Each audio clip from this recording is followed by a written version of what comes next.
you'd like to thank our sponsors.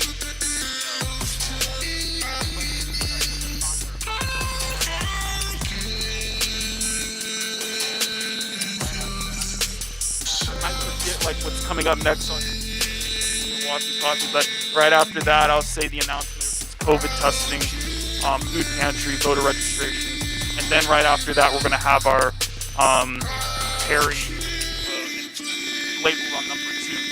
So Terry would be next. Okay. I know it. No practice.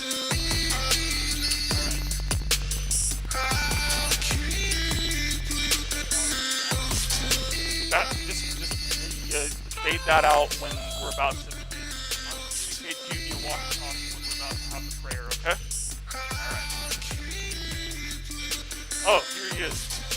Perfect. Okay. We're gonna have you.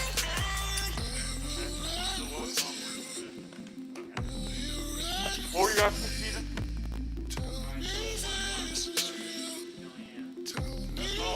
So, Pastor and I'll just communicate to you when we're ready.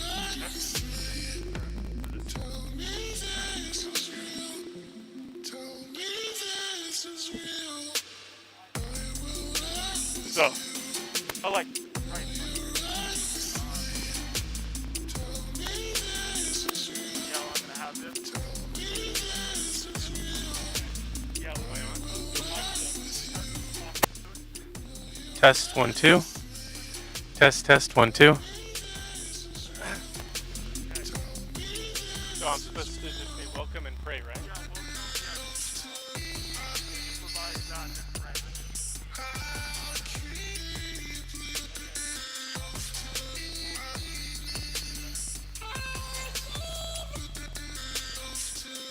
Test 1 2.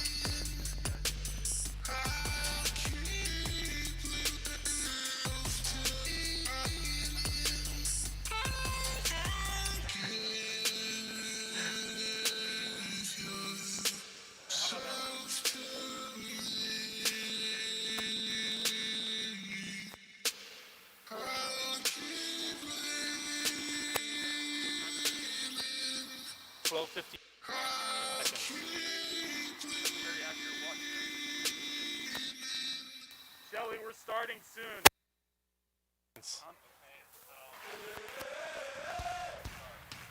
Okay.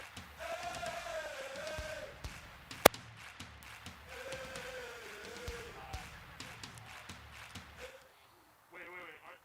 Are we starting now?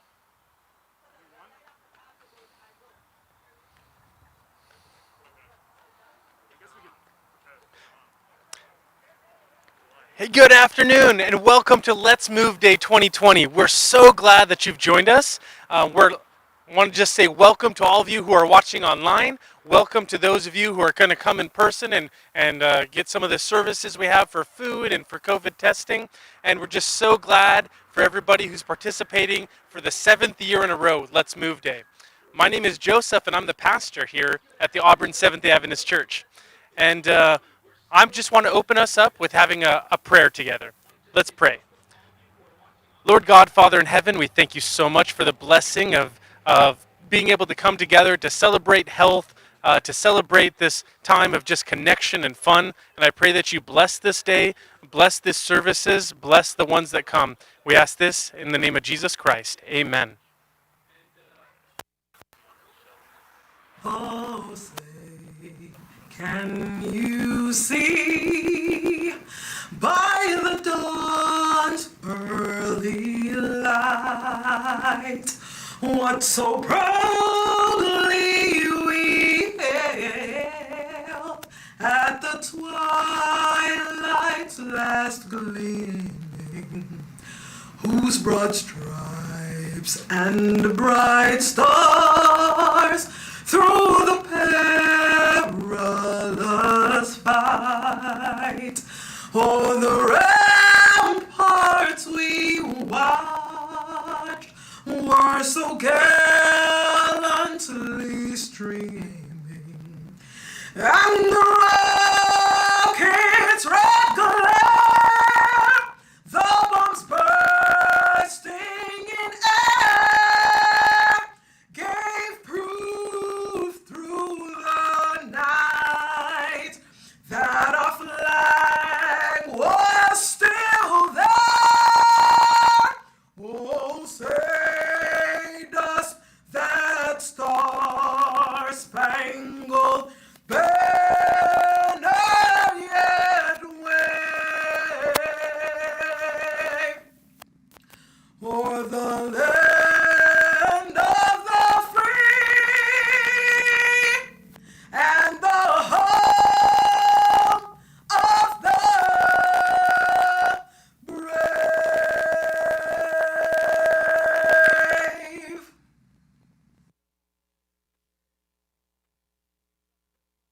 All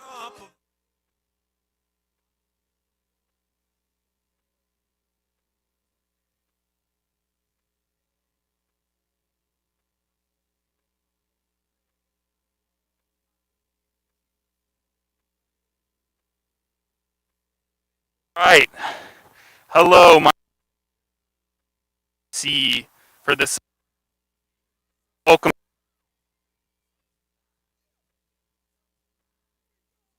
We are not having people come. It's going to come. If you're going to come only for the drive-through food pantry, for the free COVID PCR and antibody testing, and if you're uninsured, no problem. And also, we're having a voter ID thing. Please come out. The next video we're going to have is from the representative, Terry England. Thank you.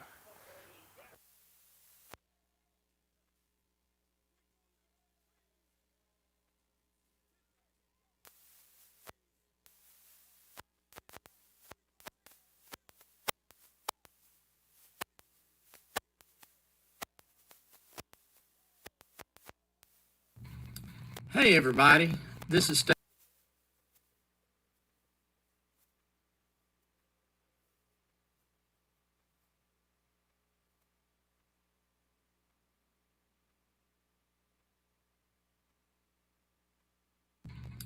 Hey everybody, this is State Representative Terry England.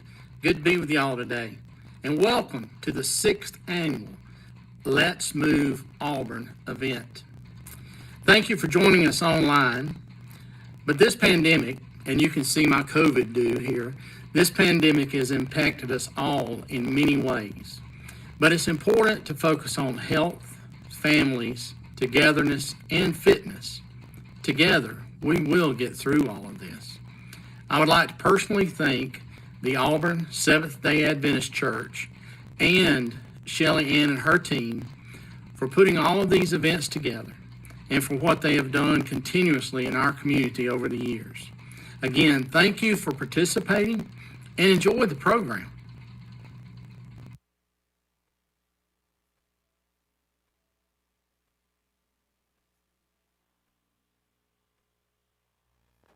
So this program wouldn't have been possible without our generous sponsors. As you can see, here they are. We have J&I Consulting, Maria's Tex-Mex, State Farm, Publix, The Hue, Inhale, Exhale, Yoga, North Georgia Medical Center, Train to Be Fit, Elite Club, Orange Theory Fitness, McDonald's, Josie's Projects, the COVID Consortium, Terry England, Anytime Fitness, Ingalls, UPS, and most importantly, the Auburn Seventh-day Adventist Church. And Auburn, how about this? Let's move. We are going to display the first giveaway QR code link, and we have Daphne Dubriel monitoring the YouTube chat. So feel free to put some of your favorite, appropriate of course, some of your favorite workout music, and later on during the session, you might hear your favorite song that you like to work out to. So let's move.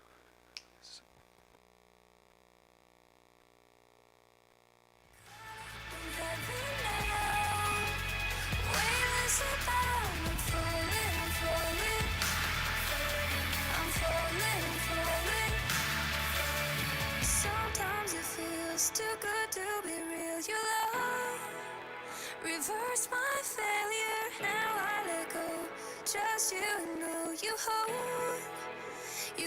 my future. Sometimes it feels too good to be real, your love reverse my failure. Now I let go, trust you know you hold my future. We race above the clouds. Love is the sound. I'm falling, I'm falling. I'm falling, I'm falling for you. Wheels above the clouds. Love is the sound. I'm falling, I'm falling. I'm falling, I'm falling. Caught in heaven now. Wheels above. I'm falling, I'm falling. I'm falling, I'm falling. Okay, so in a couple minutes, we're going to have a live workout session from Train TB Fit. Okay, so just get ready for that. 5 minutes. All right, here we go.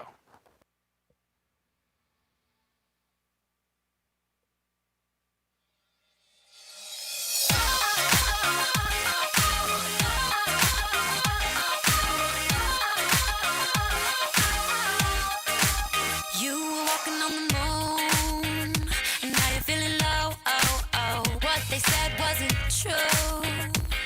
You're beautiful. Oh. Sticks and stones break your bones. I know what you're feeling. Words like those won't steal your glow. You're one in a million years. This is for all the girls, boys all over the world. Whatever you've been told, you worth more than gold. So hold your head up high. It's your time to shine. From the inside out, it shows. You worth more than gold. You worth more than gold. When everybody keeps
Hands to the ears. Drop. Drop.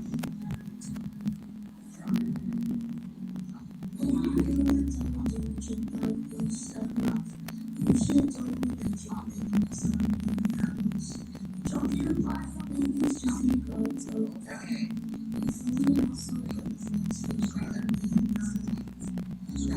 You can use the water bottle instead. You don't have a dumbbell. Straight up.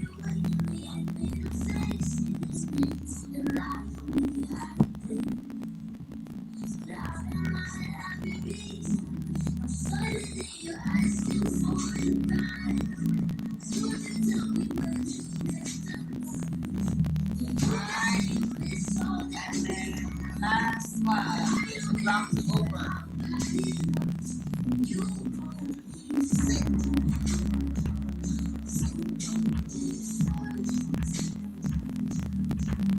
Sit down. Straight up. Sit down. Straight up. Switch sides. Up. Down. Try it out. Down. Breathe in. Breathe out. You use the water bottle as fast. You don't have to get a dumbbell. Down. Up. Down. Up. Down. Up. Down. Up. Down. Up. Alright. Motion sound. Stretched out. And straight out.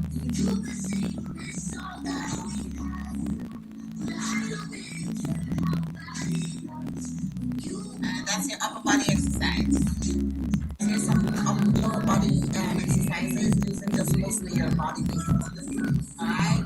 So you want to make sure you keep your feet flat outside of your hips. Push your torso back, so we're going to do body squats. Ready? 2, push back. 3, 4, 5. You want to make sure your knees are passing your toes as you turn to the side. 6.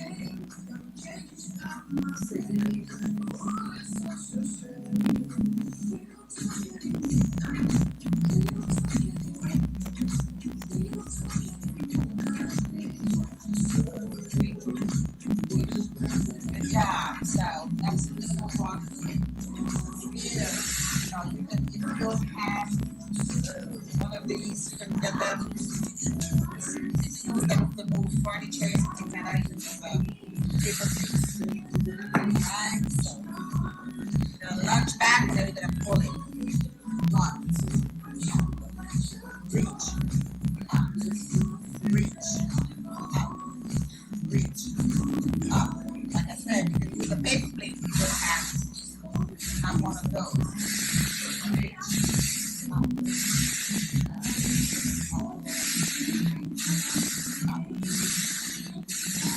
up, right? Other leg. Reach, up, reach.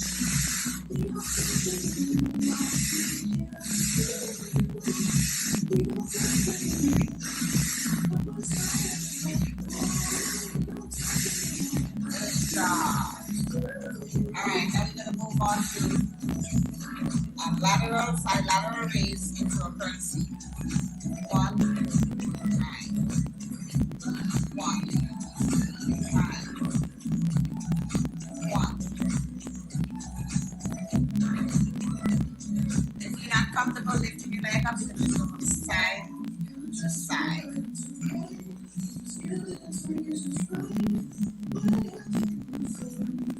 Other side. Up. 1, 2. Up. If you go for it, go all the way up.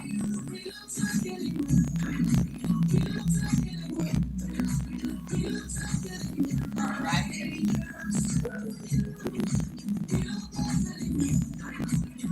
right. Sit and up. All right, good job. Next, we're going to move into a heel surrender. Still on the heel. 1, up, down, up, and down, up, and down. Turn so you can see. Up, and down, up, and down. Good job.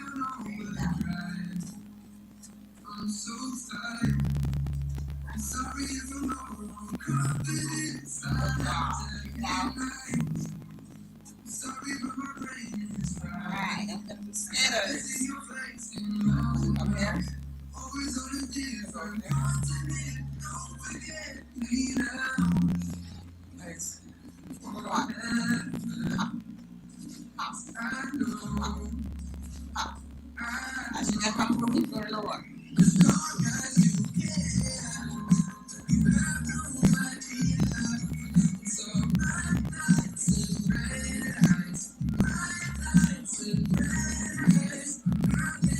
All right.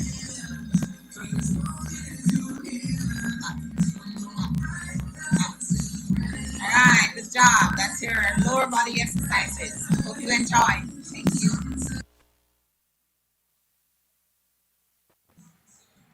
Hi, Auburn. MC Mika here again. I'm sitting on the Let's Move Day lawn, and there's our host, Shelly Ann, over there. Hey, say hi, say hi. Over here, we have the live workout session. There's Sabine over there. She's manning that station. Train to be fit. Really cool, right? They're located in Decula, so go check them out there. Now, I'm going to escape the feedback.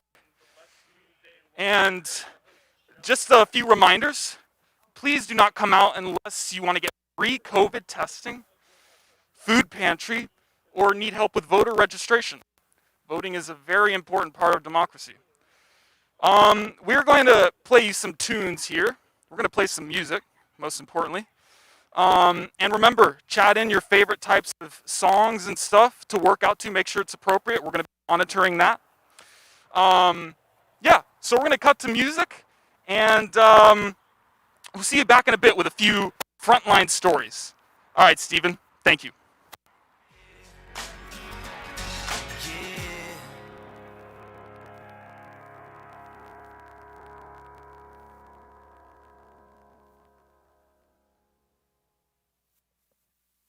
How did your love ever reach me? How did your grace ever see me? I was so far away. I was so far away. Now with the love of the Father, you hid me safe in the Savior. I was so far away. You brought me home. You brought me home.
Your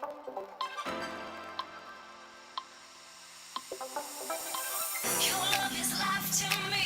You're singing over me. Your grace, it changes me. Yeah. Your love is life to me. You're singing over me. Your grace, it changes me.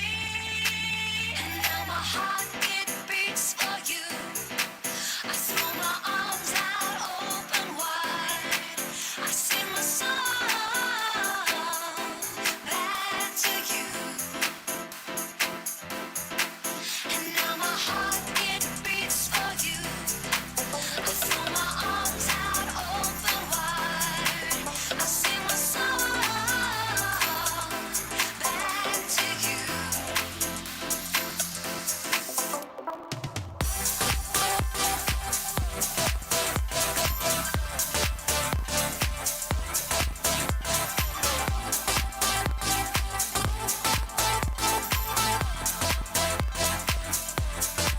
And now my heart, it beats for you. I throw my arms out open wide. I sing my song back to you. And now my heart, it beats for you. I throw my arms out open wide. I sing my song back to you. Back to you.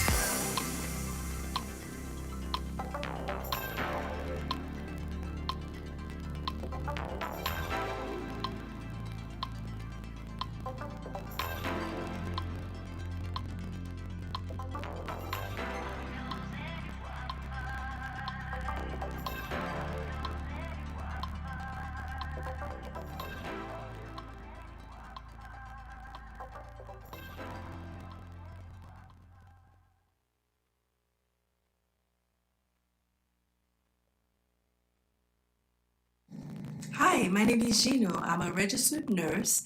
I've been in healthcare for over 30 years and I've been in various departments. I've served in pediatrics, trauma, orthopedic, post-op surgery, and different departments. And currently, I'm working in a clinic. COVID has sent us back to school, I should say, because we have been in various roles that we learned at school, but we have not been working in those roles, but we have to float to those different departments. We have been working to urgent care. I personally have been working at an urgent care, and some of my colleagues have been floated to coronary care unit where they take care of the heart patients or where they take care of lung patients, different places that they're not acquainted with. But we have been trained for this day, so we just take what we learned from school and apply it there. It's been stressful for most of the part, but once we get acquainted to the roles, we are doing our best to serve the community. My recommendations to you is to wash your hands and keep them free of germs. When water is not available, use your hand sanitizer and also keep your hands moisturized. Due to the alcohol base on the sanitizer, your hands can become dry and chafed. So apply a little lotion, be kind to your hands. Cover your cough, block the cough, and cough away from people. Wear your mask at all time when you're in crowded places and also dispose of them properly. Maintain your social distance. 6 feet away is the recommended distance. Also, drink plenty of water, get plenty of sunshine. If someone in your family tests positive, make sure the entire family go and get tested to prevent the spread of COVID. If you are quarantined, maintain your 14 days at home until you are free of all symptoms for 3 days. After the 14 days, then you can rejoin the public. I pray for good health for you, physical health, mental health, and spiritual health. That was a very informative video. Just a reminder, we only have a small crowd over here, just the bare necessities. So don't come down. Please social distance, wear a mask, wash your hands, hand sanitizer. And if you do decide to come down to the Auburn Seventh-day Adventist Church, we're only doing it for COVID testing. We're only doing it for voter registration and census recording, and we're only doing it for the food pantry. So come if it's only those 4 items that I just mentioned. And now for a quick word from Pastor Joseph Carty. Enjoy. Hi, my name is Joseph, and I'm the pastor of the Seventh-day Adventist Church in Auburn, Georgia. I'm so glad that you've joined us for Let's Move 2020. We've been talking about all kinds of interesting things, how to exercise, how to improve your nutrition, and many other things about how to grow in your physical health. Today, I want to talk about how the Bible actually highlights physical health as well. In 3 John chapter 1, verse 2, it says, "Beloved, I pray that all may go well with you, and that you may be in good health, as it goes well with your soul." There's a couple of really interesting points about this passage that I'd like to highlight. First of all, there's 2 things that John wishes for us. He wishes us both good physical health and good spiritual health. What that tells me is that God cares about both. He cares about our physical body. And it also tells me that God has drawn a connection between physical health and spiritual health. In fact, I'm sure you've noticed this connection in your own life. There is this invisible mind, body, spirit connection that when one is thriving, it improves the others. And when one is not thriving, the others feel it as well. In fact, let me give you a short illustration. Let's imagine that you're really sick with the flu. I mean, like bedridden sick. You've been vomiting all day. You're feeling terrible.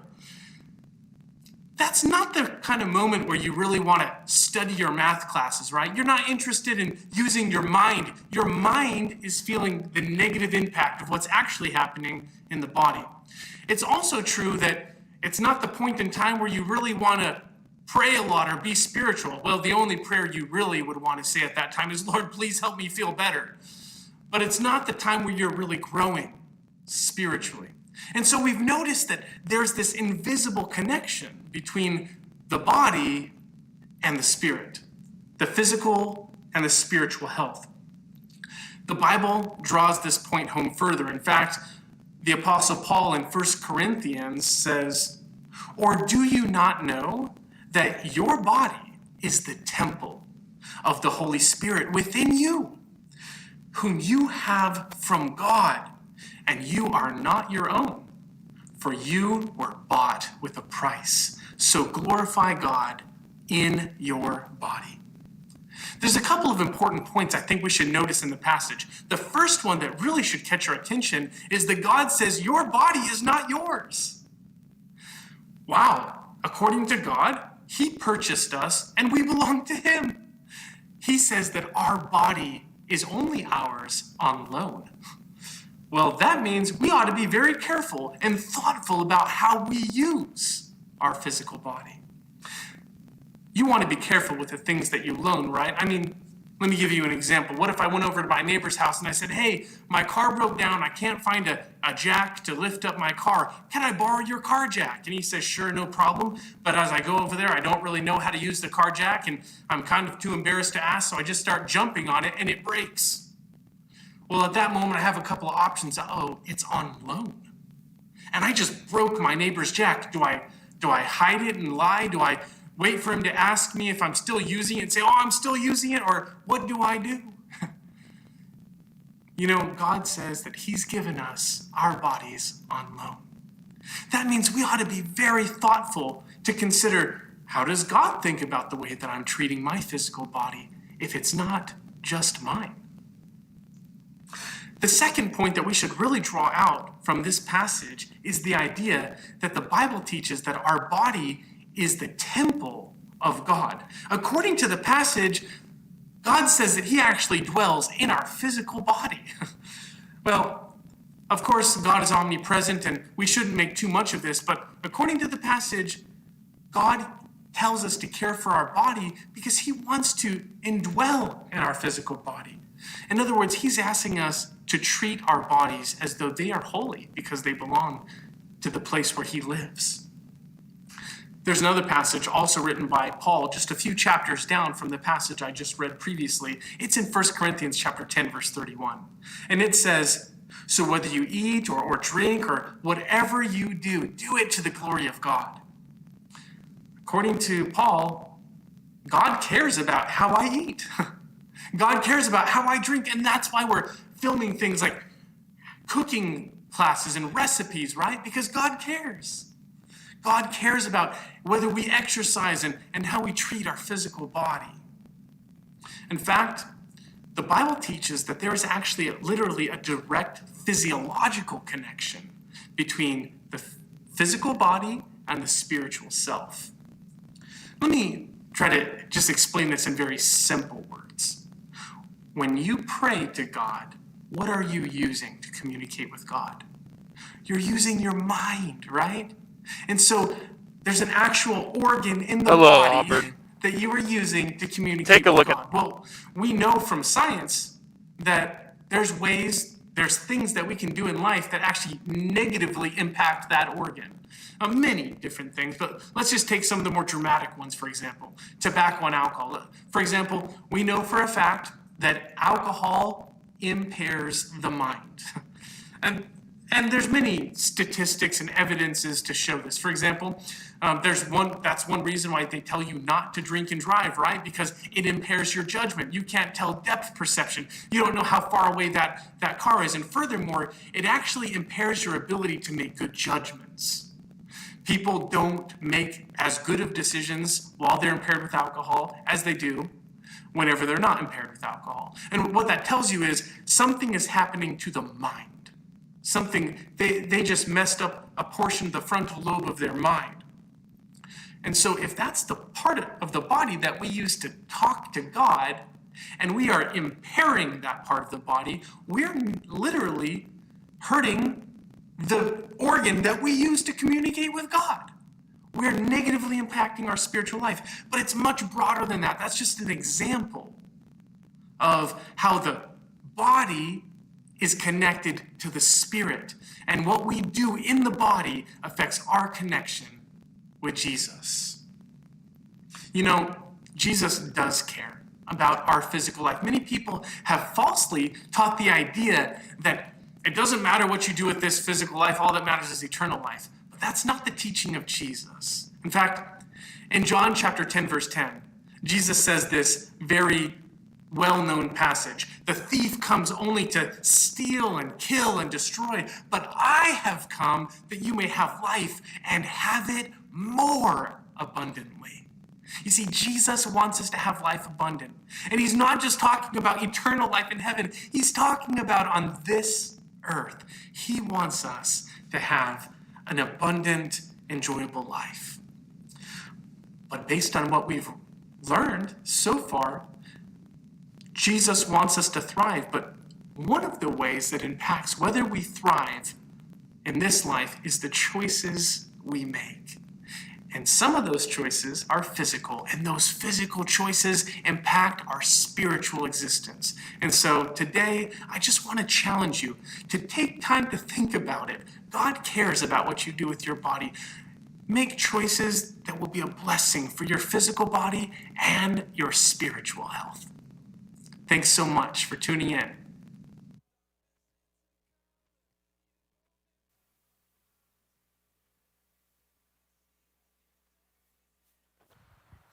Auburn. It's Mika again, the MC. So I want you to observe something. Look how many people we look at all of these people. I'm just kidding. There's hardly anybody here. So why is that? Well, we're in a pandemic right now, and it's a very serious pandemic. It's taken a lot of lives, and we want to do our part to keep everybody safe. So please, please, please, please, please, please, please, do not come out unless you are A, getting COVID testing, B, voter registration, C, taking the census, or D, going to the food pantry to get yourself some food. We totally welcome you to come if you're doing that. But come in, get out. We do not want to spread this disease. So I thank you for that. The next video we have is a cooking recipe, more specifically a smoothie recipe. That sounds very refreshing in this sort of summerish time we're having. So we're going to cut to that next. All right, Stephen, up to you. Right now we're getting ready to make smoothies. Smoothies, you can put just about anything into them. I've already ground up flaxseed, hemp seed, amla, collagen, and it seems like there was one more thing I ground up in here. No, that was it. And I've already put that in here. I did cook some cabbage earlier and cooled it off so that I can put cabbage down in the smoothie.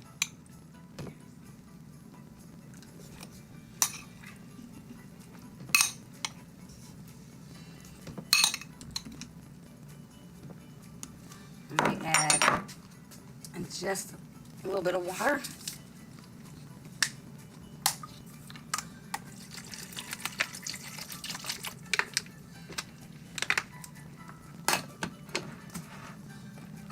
And for my fruits, I have banana, pineapple, and strawberries. And again, you can add pretty much any fruit that you want to, whatever your taste is.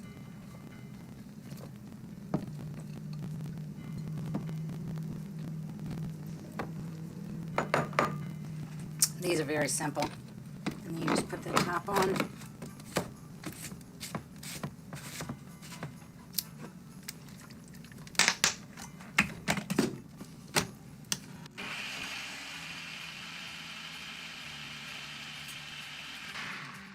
I'm going to go ahead and stop this because I can see some of the powder on the sides, and that will happen sometimes because I didn't put the water in first. I had everything I cut up into it.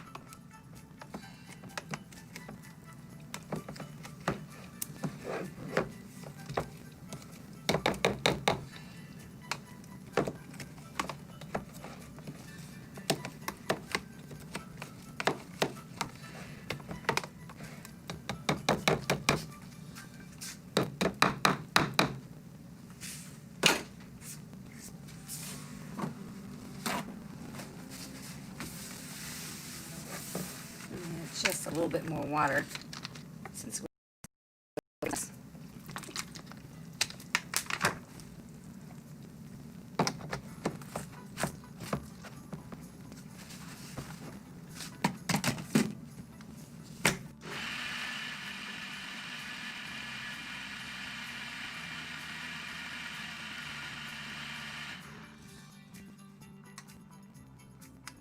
I'm going to probably do it another 30 seconds just because I did make it kind of thick.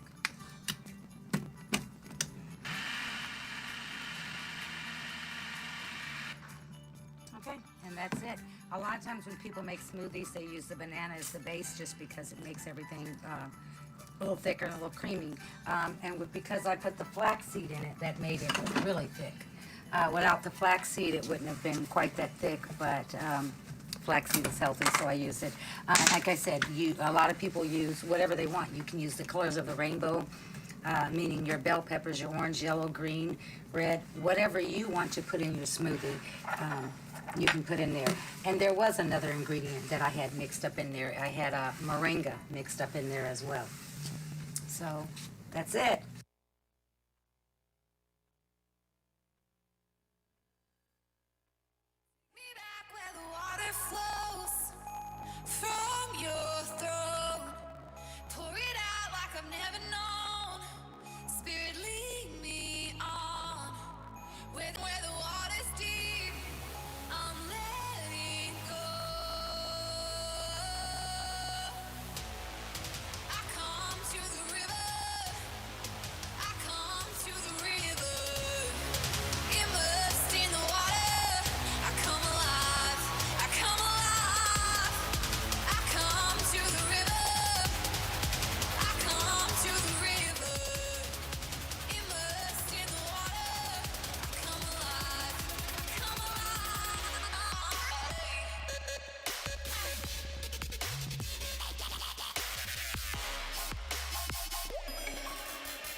All right, Auburn. Well, for the rest of the hour until our next cycle, we're just going to play you some music.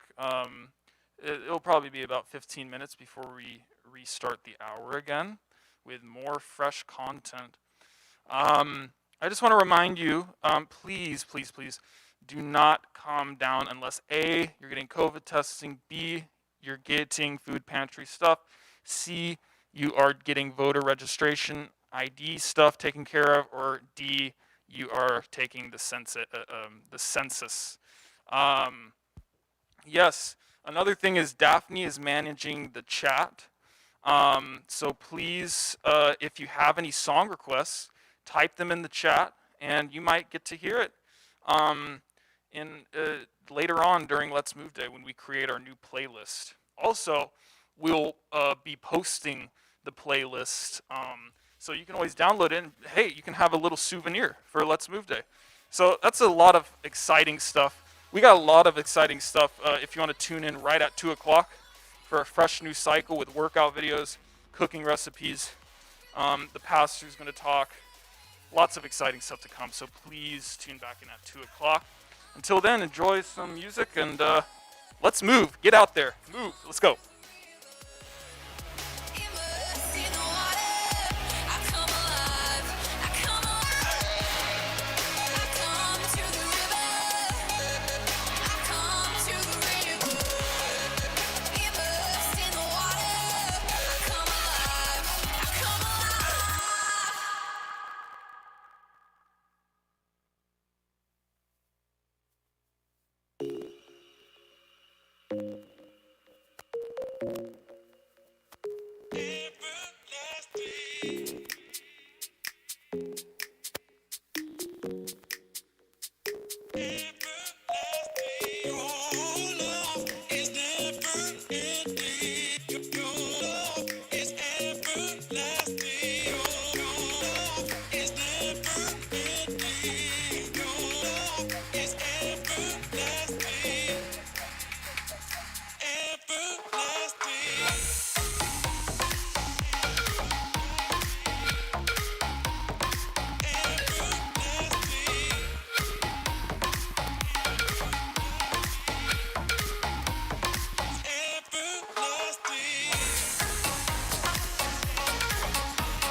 Where you go, I'll go.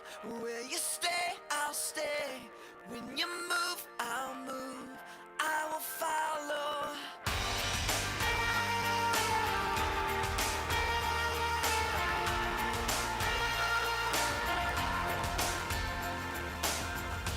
All your ways are good. All your ways are sure. I will trust in you alone. Higher than my sight, high above my life. I will trust in you alone.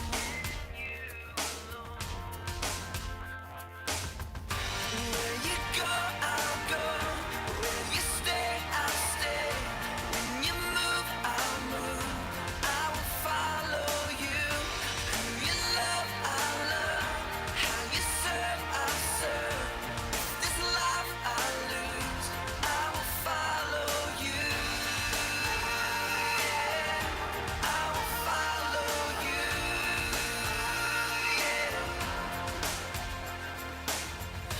Light into the world, light into my life. I will live for you alone.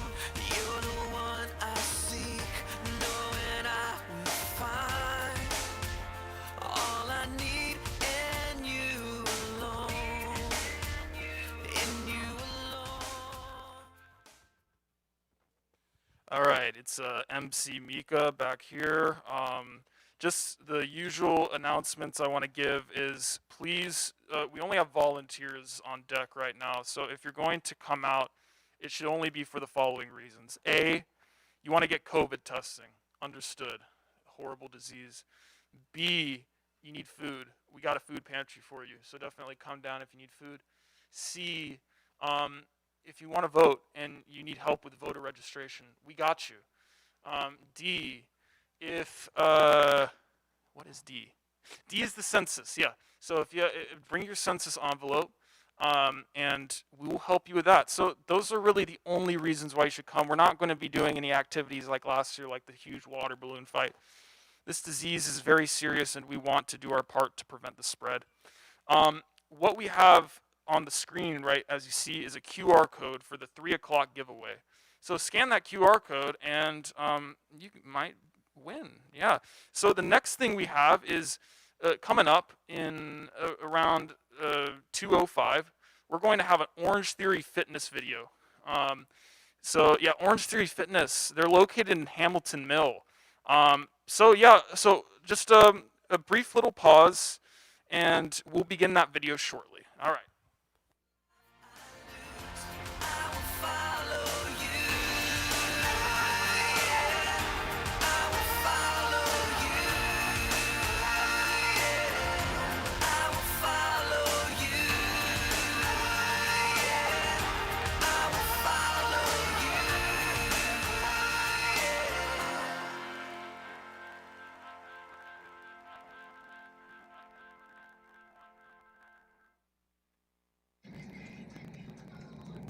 Hey team, let's move Auburn. I am Coach Kevin Stamps coming at you from Orange Theory Hamilton Mill. I'm here with our studio manager, Ali Libretto, also Coach Cal Bethos. We're here to present you guys with a 15-minute at-home workout that requires no equipment at all. We're just going to use our body weight. But before we get started, Ali's going to give you guys a little insight of what Orange Theory is all about. So here at Orange Theory Fitness, we offer the best 1-hour workout that makes it simple for you to get more life. We focus on heart rate-based training guaranteed to produce results from the inside out. Our workouts are backed by science and proven to burn more calories post-workout. Tracked by our technology so you can monitor in real time, each workout is led and inspired by our certified coaches to ensure that you don't over or undertrain. Perfect, Ali. Thank you so much. So guys, before we begin our 3 working blocks, we're going to begin with a 3-minute dynamic warm-up. It's going to consist of 4 exercises. Our goal is to make it through 2 rounds. And after those 2 rounds, we start with block 1. So our warm-up will consist of 4 exercises. Exercise 1 being our body weight squat. We want to stand with our feet hip width apart. Again, we're going to push those hips back, sitting nice and low, driving through the heel, feel that squeeze in your glutes and hamstrings and your quads. Your options to limit that range of motion. Exercise number 2 is going to be your reverse lunge. We want to stand again with our feet hip width apart, taking a step back 1 leg at a time, as if you're on a balance beam. Keep that knee behind the toe, feel that squeeze as you drive through the heel. We're looking for a total of 10, 5 each side. Our warm-up exercise number 3, our lateral lunge with a punch. Get those hands in front of the chest.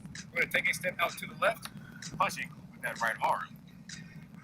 Again, then to the right with that left arm. So we're looking for a total of 10, 5 per side. And finally, we have our mountain climbers. We're going to drop to the floor in a plank position. Make sure those hands are under the chest, that core tight, feet are hip width apart. Drive that knee to the elbow. You're going to feel that squeeze in the core. Your option is limited to that range of motion. All right, Allie, are we ready? Ready. Cal, are we ready? Woo! Here we go, guys. We're going to knock out 2 rounds, beginning with that body weight squat. We've got 10 reps. Our time begins in 3, 2, 1. Let's move.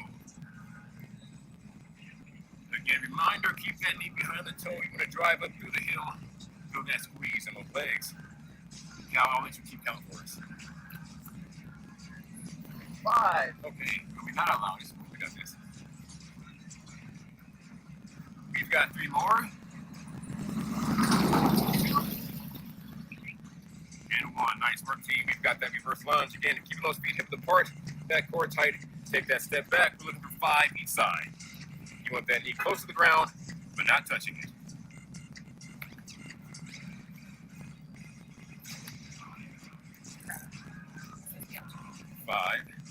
5 each side for a total of 10.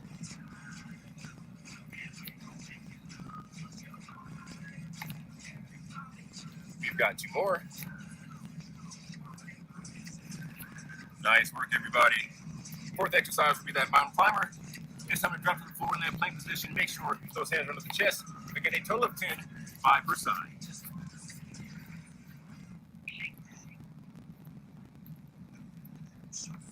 We've got 4 more.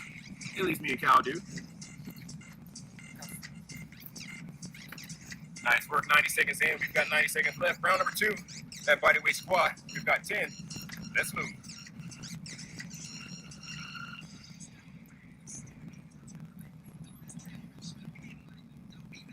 Make sure we keep that chest up. Heavy heels, light toes.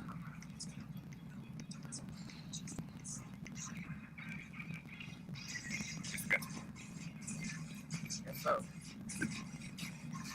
And give me 1 more, make it count. Nice work, exercise 2, that reverse lunge. Let's do it.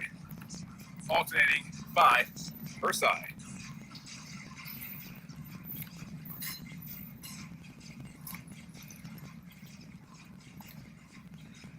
Halfway there.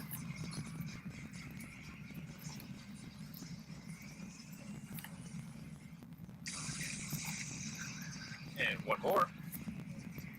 Nice work. Time for that lateral lunge. We're going to take a step out to the left, punching with that right arm. 1. Reminder, keep that knee behind the toe.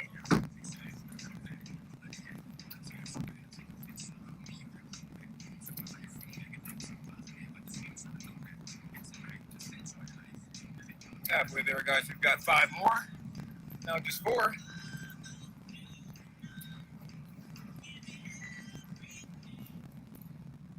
And 1. Nice work, everybody. Just in time. 1 more wouldn't hurt. It's all good. Looking good, guys. We got 60 seconds. Get your breath. Take a sip of that water.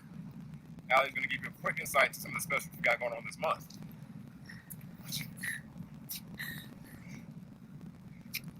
So your first workout is always free with us, so please come check us out. But if you do sign up this month, then your first month is free with us. Wow, what a great deal. So here we go, guys. We're getting ready for block 1 of 3. Now, guys, this is how your block is going to work. Each block will be 3 minutes long, consisting of 3 rounds, each round being 60 seconds. You're going to perform 10 reps of a bodyweight exercise, and then you're going to hold a static crunch exercise for your remaining time. Exactly. Now, so exercise 1 for block 1 will be the bodyweight push-up. We're going to drop to the floor in a plank position, our feet hip width apart. We're going to make sure those hands are under the chest, core nice and tight. Lower that chest to the floor. Drop those elbows by the rib cage, not out wide. Your option simply drop those knees to the floor. So again, guys, 3 rounds. We're going to knock out a total of 10. Then we're going to do a bodyweight plank for the remaining time. You can hold it low, elbows to the floor. Keep that core tight, or that top position, arm nice and straight. Allie, are we ready? Ready. Cal, are we ready? Let's do this. Let's do it, team. We've got 10 push-ups, 45 seconds. Let's knock it out.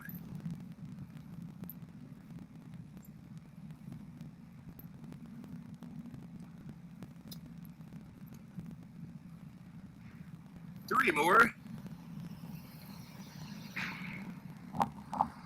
Good. Now we hold our plank for that remaining time. We've got 45 seconds to make it count. If you need to, you may drop those knees to the floor for a little bit of that extra recovery. 15 seconds, you got it.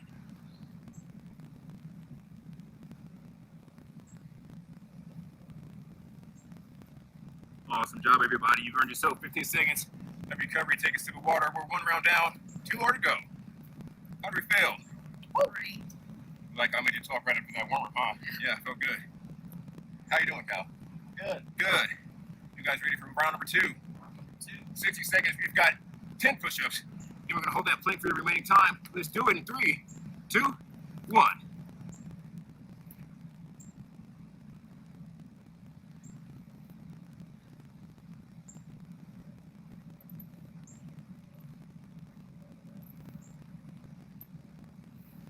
Looking good, everybody. You've got about 20 seconds. Hands are slipping. 25 seconds. Hold that plank. Keep that core tight. Feet are hip width apart.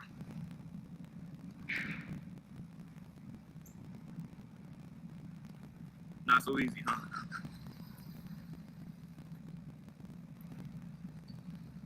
And that is our time. 2 down. 1 more to go. Take that recovery. You should feel that in your chest, biceps, and triceps. Yeah. Who's ready for round number 3? Perfect. Team hands under the chest. That straight line hit the heels. That option knees are on the ground. 10. We start in 3, 2, 1. Let's do it.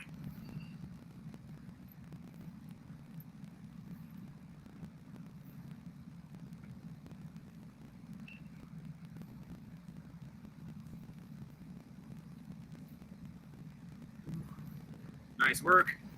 25 seconds. Hold that plank position. Let me tell you, the asphalt and sun. It's a great combination. 15 seconds.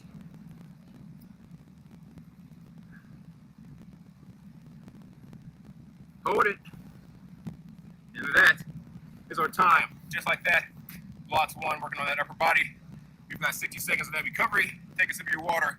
Stay hydrated. How do you feel, guys? Great. I believe it. How you feel? Great. Good.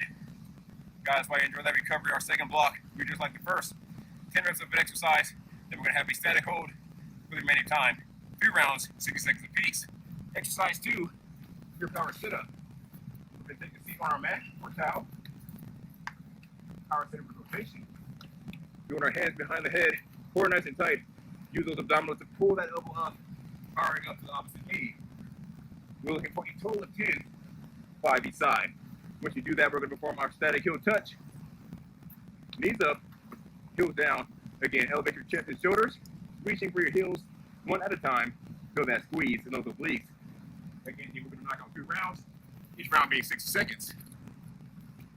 So, are you guys ready for round number 2, squat 2? Woo! Perfect. Here we go. That power center rotation, followed by that static heel touch. You've got 60 seconds, 3 rounds in 3, 2, 1. Let's move.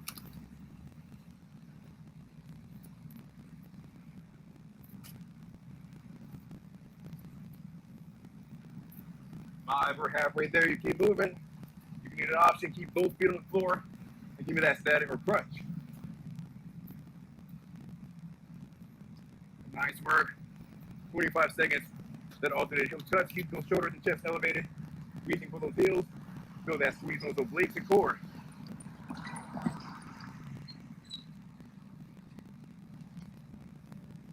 We've got 10 seconds. You keep it up. Make it count, belly button down to the spine. And that is our time, round 1. Nice work, team. 15 seconds for that recovery. Again, guys, I know what it's like to be crushed or rushed for time. The 2 little ones at home, you can do it in 15 minutes, getting elevated to that orange zone like we do when we're in studio. Here we go. It's round number 2. 10 power sit-ups with rotation. Follow that static heel touch. Our time in 3, 2, 1. Let's move. Make sure you allow those shoulders to tap the floor after each rep. Make it count.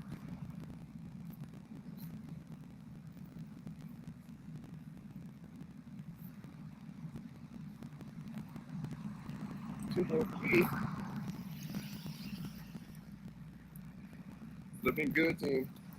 You've got about 20 seconds. That static heel touch. Chest and shoulders are up. Forward straight. Feel that squeeze.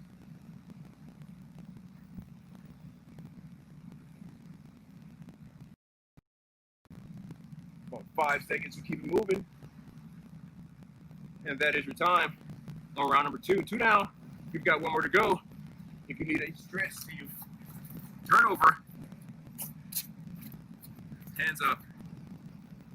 Stretch out those abdominals, especially if you're not using them in a while. The last thing we want is an abdominal cramp. It sucks, doesn't it? It does. Yeah. Trust me. I was supposed to get one right now. You can have one right now. That was why there was that quick flip. Hold that as long as you need to, team. We're getting ready for our 3rd and final round of that power sit-up. Again, if you need that option, you've always got it. Give me that standard crunch. Feet are on the ground. Hands behind the head. I want you to try to keep those elbows behind the ear. Keep that core engaged. Let's do it in 3, 2, 1. Let's move. Give me that standard crunch, Alan, if you want.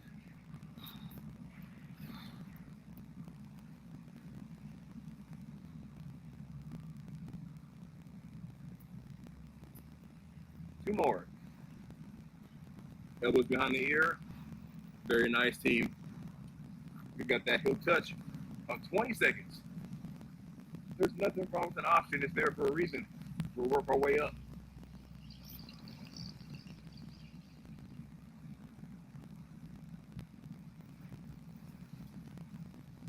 10 seconds. Looking good, team. You've got about 1 minute of recovery. Take a sip of that water. Block 2 is in the books. We've only got 1 more to go. Again, if you need to stretch after that final round, get in that plank position. Stretch out those abdominals.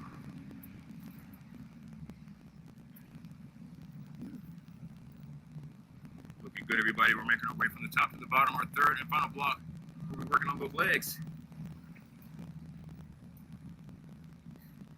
A reminder that while you incorporate, or when you incorporate exercise into your daily plan, you will sleep better and burn more calories throughout the week. Now, we still got some recovery time, but we're going to go ahead and demo our 3rd and final block. 3 minutes long, 3 rounds. The team is going to consist of a bodyweight squat to alternate leg lifts. You want to keep those feet hip width apart. Heavy heels, light toes. Push those hips back. We're going to start by lifting that left leg up. So that those glutes. We're looking for a total of 10. It'll be 5 per side. Once we knock out those 10, you're going to hold that iso squat for your remaining time. For our final block, Allie, are you ready? Ready. Cal. Let's do it, team. We've got a total of 10, 5 per side in 3, 2, 1, starting with the left.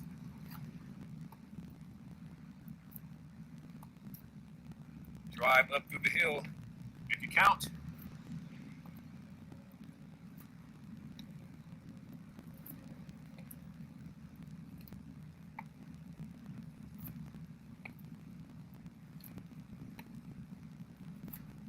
And our final one. Might have done more than 10 there, but that's okay. 15 seconds, hold that squat. Feel that burn.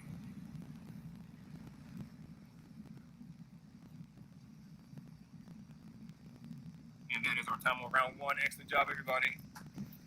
15 seconds of recovery. Those legs should be on fire already.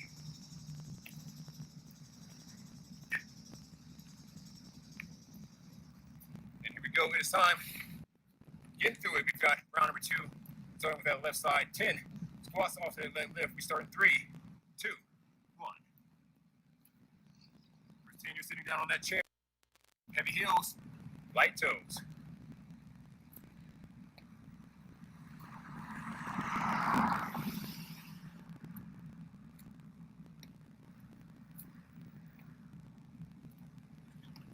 Two more.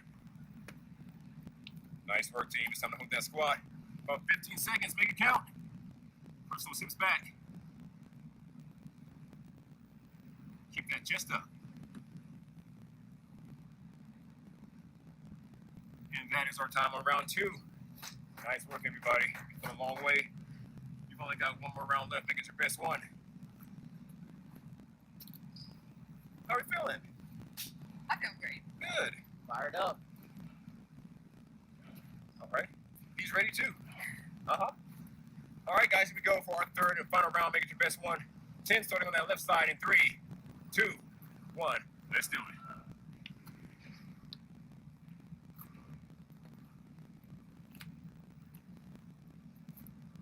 Halfway there.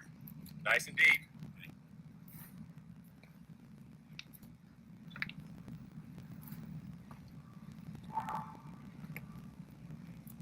And our last one. Nice work, team. 15 seconds. We hold that squat. You've come too far to quit now. Make it count. Keep that chest up.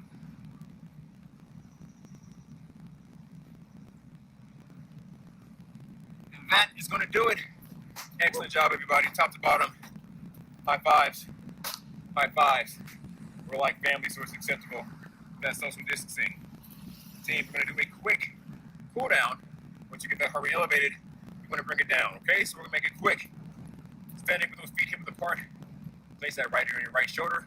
Create that half moon across your chest, nice and slow. Feel that release in your neck.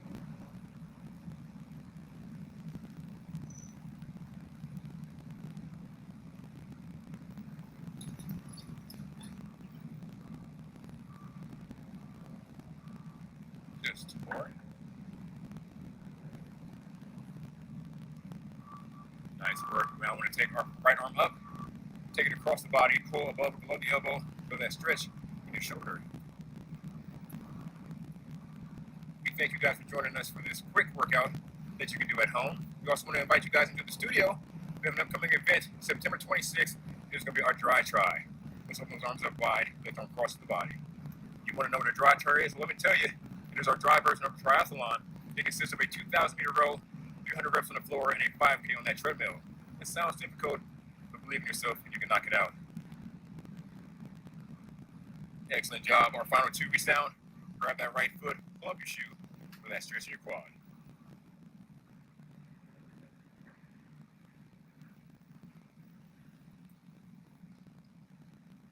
Excellent job. Drop your right. It's time to pick up the left. If you need help maintaining that balance, place your hand over your belly button or finger on your nose, and it helps out.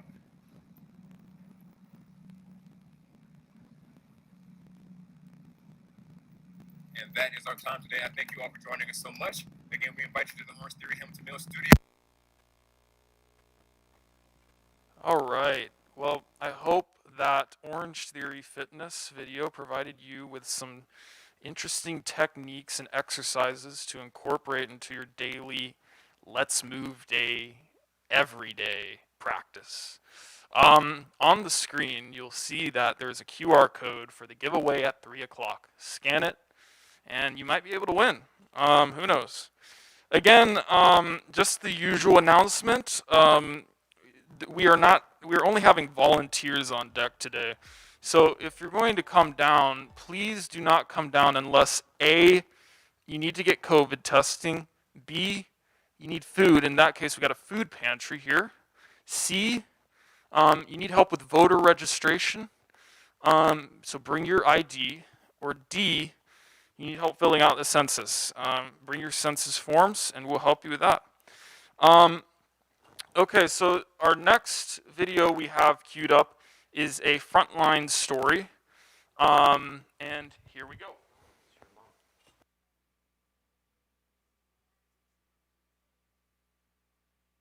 Hello, my name is Lorna Howell and I'm a physical therapist and I practice at an outpatient clinic in Athens. I've been a physical therapist for 32 years, but I will have to say that despite all my experience, nothing could prepare me for the surprise we had when COVID hit. We quickly implemented CDC guidelines, including screening of patients, asking them questions, performing temperature checks, and then encouraging them to wearing masks, socially distance, and hand washing. These measures have worked very well in protecting all the people in the department as well as the patients who come. I would like to say that we were able to make these adaptations, and I want to let you know that it's not very hard. We want to encourage you to continue to do the same things, even though you may have mask fatigue. Please wear masks. So mask up, use hand sanitizer. If you can't, go wash your hands and socially distance. And please continue to save lives. Thank you. All right.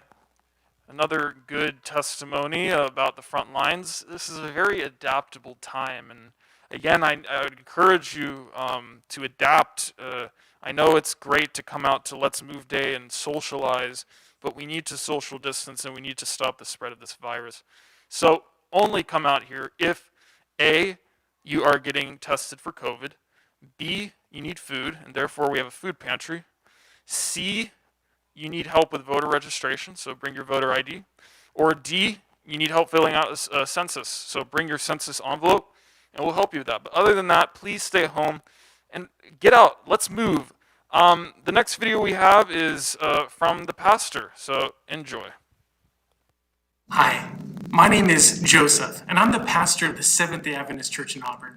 And I'm so glad that you've joined us for Let's Move 2020.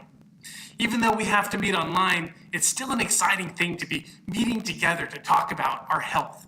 And so far in this series, we've talked primarily about physical health and physical well-being, how we can better exercise, improve our nutrition, and make sure that we aren't getting COVID and many other things with the COVID on-site testing that we're doing. And so we're so excited to be involved in this. And you can tell that we are believers in physical health because God cares about our human body. But it's very interesting that as I study the Bible, God teaches us that he also cares about another element of our health. There's a passage in 1 Timothy that I want to share with you. It comes from 1 Timothy chapter 4, verse 7 and 8. It says, "Train yourself for godliness. For while bodily training is of some value, godliness is of value in every way, as it holds promise for the present life and also for the life to come." So Paul here is writing a letter to Timothy. And in this letter to Timothy, he often is telling Timothy to encourage him in his physical health. He tells Timothy that he has stomach problems and what to do about that, etc., etc. But in addition to talking about his physical health, Paul also is encouraging Timothy specifically on his spiritual health. And it's interesting that Paul says that, yes, physical health is great, physical well-being is wonderful, but there's something that's even more important. You may find it interesting that here in this Let's Move Day seminar, where we've been focusing all pretty much on physical health, I'm going to tell you, all of this is great, it's wonderful, but there's something greater. There's some aspect of our well-being that's more important than all this. According to the Bible, according to God, it is your spiritual well-being. In fact, Paul goes in and he explains why that is. He says, physical well-being is great because it improves your life on this earth. And that's very true. We know it is, right? Those who are physically ill, who are suffering, whether it be from a COVID crisis or from any other lifestyle illness like a hypertension or diabetes or any other circumstance, the fullness that they're experiencing in this life is not quite what they would want, right? So physical health is great for this life. But there's something that's greater, something that is not only great for this life, but for the life to come. And Paul says that is spiritual health. It improves not only your well-being in this life, but it improves your well-being in the next. In fact, Jesus shared some similar words. We find his words in Mark chapter 7, verse 18 and 19. It says, "Do you see that whatever goes into the person from the outside cannot defile him, since it enters not into his heart, but into his stomach and is expelled?" Here in this passage, Jesus is trying to teach something very important. You see, in this day and age, there were people who were teaching some very interesting ideas. There were some Jews who had some very interesting ideas. They were teaching people to wash their hands and stuff like that. And that's good. We're telling people during COVID, make sure you improve your hygiene, wash your hands more frequently and for a longer time period, right? But that's not what the Jews were talking about. They said, make sure you wash your hands before you eat. But the reason why is because they were talking about ceremonial defilement. Let me explain quickly just what they mean by that. They believed that if you were ceremonially unclean, then you couldn't go to the temple. If you were ceremonially unclean, then you couldn't participate in certain aspects of social society. And they taught them how to do these different washings and cleansings, but it wasn't for sanitation alone. It was some kind of ceremonial cleansing that meant something for their ability to participate in corporate worship. Jesus was telling them, forget about the ceremonial cleansings, forget about the ceremonial washings of your hands and pitchers. That's not the main issue. He says, it's not, the things that defile you is not what goes in to the physical body. The things that defile you is what comes out of your heart, because that's who you are. That's your character, and that is your spiritual health. So I have a bit of an appeal for you. I have a challenge for you this week as you go about life. I know you have so many things going on. There's school and getting good grades, and maybe math class or science class is good and English class is bad. I know there's pressures all around. I know that there's pressures at home to function well. I know that there's pressures at school among the peers to fit in.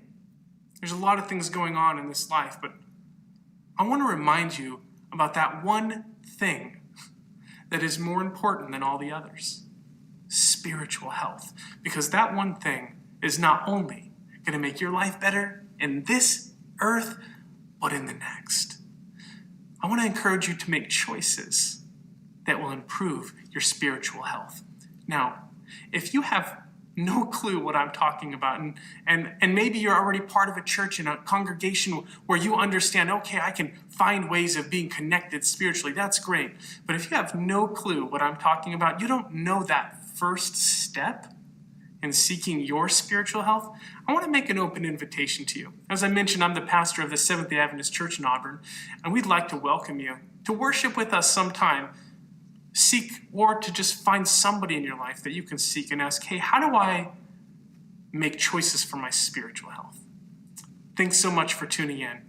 We're glad that you've joined us for Let's Move 2020. Stay tuned for more exciting programming.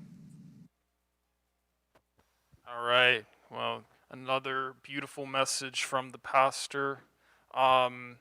Just the usual announcements I want to bring up.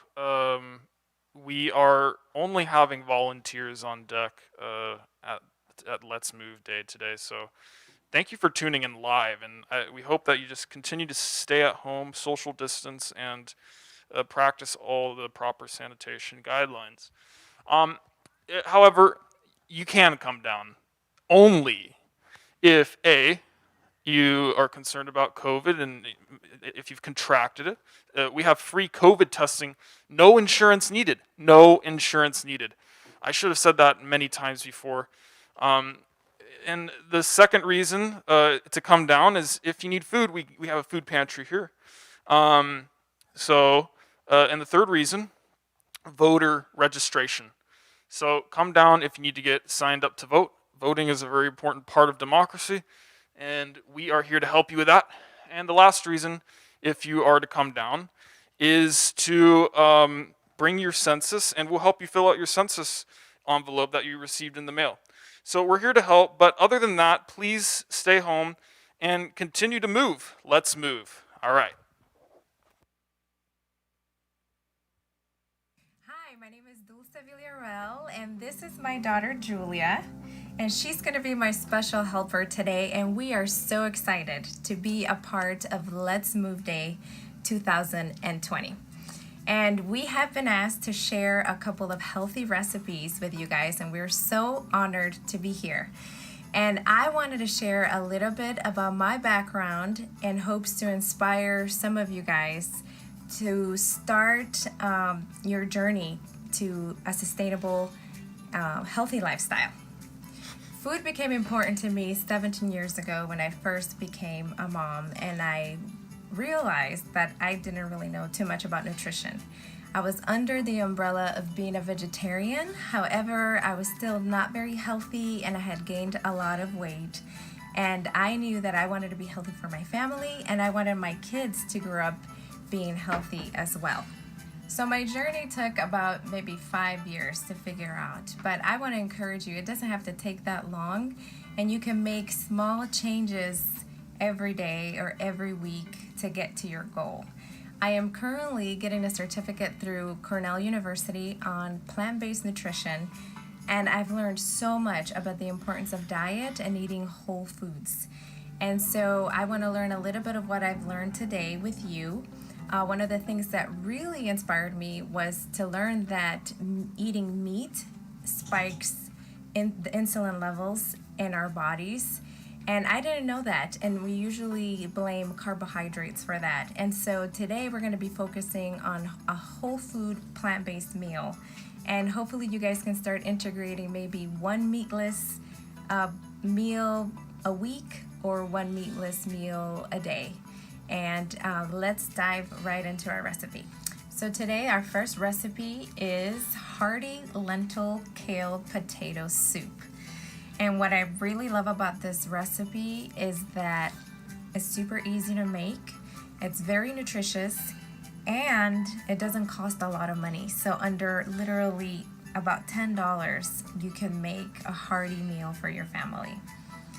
So what we need to start is a tablespoon of olive oil, 1 medium onion diced, 2 stalks of celery diced, 2 large carrots diced, 1 cup of lentils rinsed and picked over, and these have been soaked in rinse, and that's why they are a little bigger, but this is 1 cup of dried lentils. And I did want to mention that this bag of lentils was 98 cents, so it's very economical, and it has a lot of fiber. 1 serving has 13% of the daily value of fiber. It also has 6% potassium, and it has 15% iron, so it's very, very nutritious. We're also going to need 4 cups of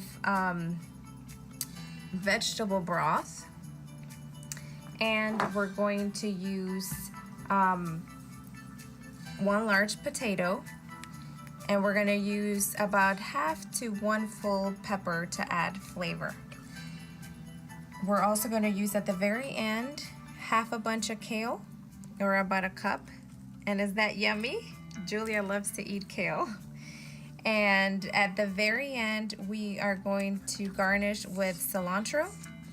And for our spices, we're going to be using Himalayan salt. Himalayan salt has 80 trace minerals and it's good for our bodies. We're going to be using half a teaspoon of garlic powder, 1/4 teaspoon of cumin, and 1/4 teaspoon of coriander. And I love to use bay leaves every time I make a soup. 1 leaf will add so much flavor. I also wanted to say that if you get tired of potatoes, you can use a sweet potato, which I don't have here, or a butternut squash, or you can use a combination as well to be creative with your recipes. And I didn't have this here. Optional is quinoa. Quinoa is a little seed that has all the essential amino acids. And we're going to use about 1/4 cup just to add more protein into our soup. So we'll add that towards the end.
Hey guys, well we're back and we're about to check the soup. We let it cook for about 25 minutes and it looks like it's ready. The potatoes are soft and so are the lentils. And I just want to remind you that if you want added or extra protein in your soup, add that quinoa 10 minutes prior to the timer, and it'll take about 25 to 30 minutes for your soup to be ready. So we're gonna add our kale now. And we don't want to overcook our kale, so that is why we wait until the very end. And the kale is going to just wilt in there with the heat that the soup already has. And we are going to give this a try. You can add cilantro, parsley, whatever you have at hand. Remember that you can be creative with your recipes. You can add thyme, Italian seasoning, whatever it is that you like. You can even put ginger in here to give it a little more spice, cayenne pepper. It's totally optional. So I'm just stirring the soup, and I am going to get a little bowl for myself. Okay, here we go. It looks very yummy. And don't forget at the end to garnish with your cilantro. You can put this directly in the bowl as well. And here you have it, ready to serve.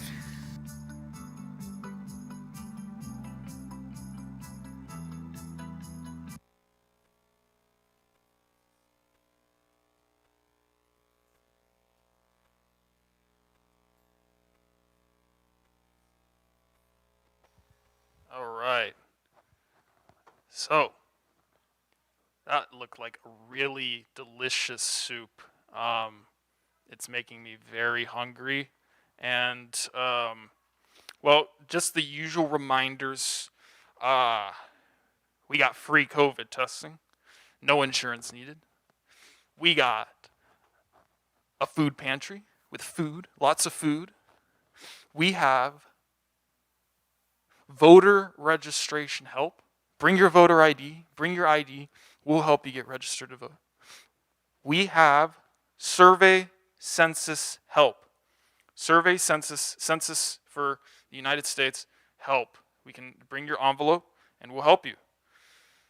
So, if it's none of those reasons, please do not come down. Please enjoy our live presentation of Let's Move Day.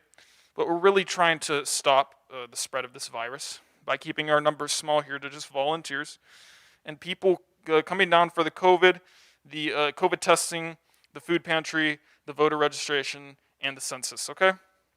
Awesome. Well, we're going to wrap up with a couple more videos for this hour and then play you some tunes, so enjoy the next video. Thank you.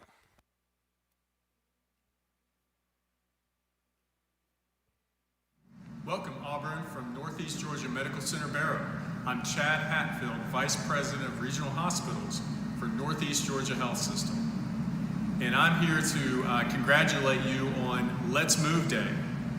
And hopefully you guys are getting out and getting some movement for health and fitness today. So let's talk a little bit about health. Over the past few months, we've all been dealing with COVID-19. And COVID's definitely changed the way that we live, we work, we communicate, and how we work together as a community. But one thing we don't want it to do is have a negative impact on your health care.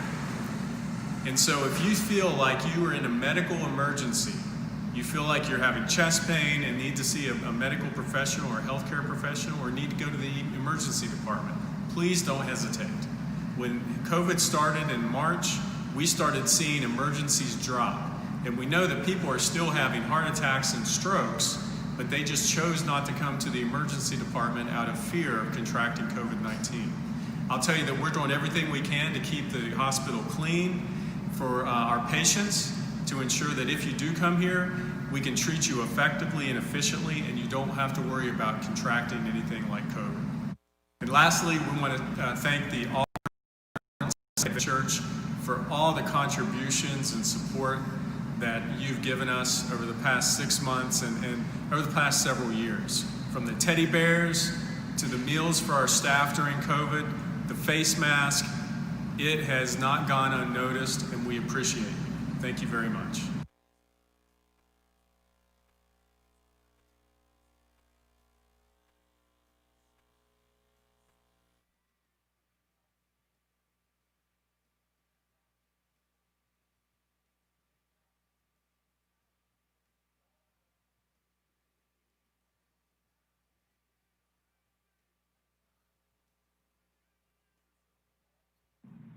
Let's Move Day Auburn. This is Sunita Singh, PR Manager for Northeast Georgia Medical Center Barrow. During COVID times, I have a message for you. Please remember 3 things. First, wash your hands, wear your mask, and watch your distance.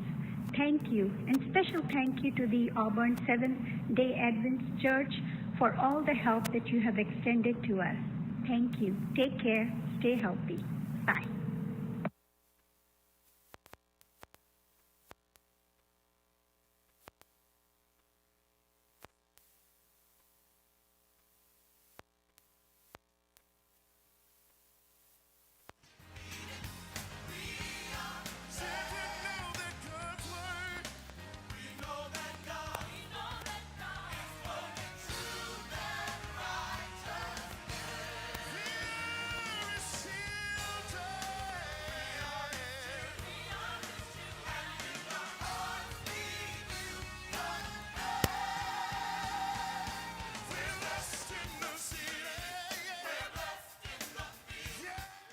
All right, Auburn.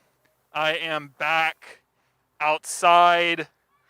And if you notice, we just have hardly any people here, just volunteers, really trying to be safe, really trying to stop. So only come out here if A, you need to be tested, B, food, and we have a food pantry for that, and C, if you need help with voter registration, or D, you need to help filling out the census. Very important things to come for. Other than that, just stay home, social distance, be responsible, and continue to work out. And let's continue to move. We're going to just cut to some music for the rest of the time until 3 o'clock. Please rejoin us. We got more exciting content to come. All right, back to you, Stephen. Thank you.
fear and make me fearless. You give me strength when I have none. You know my failures and my secrets, and I know I stand on perfect love.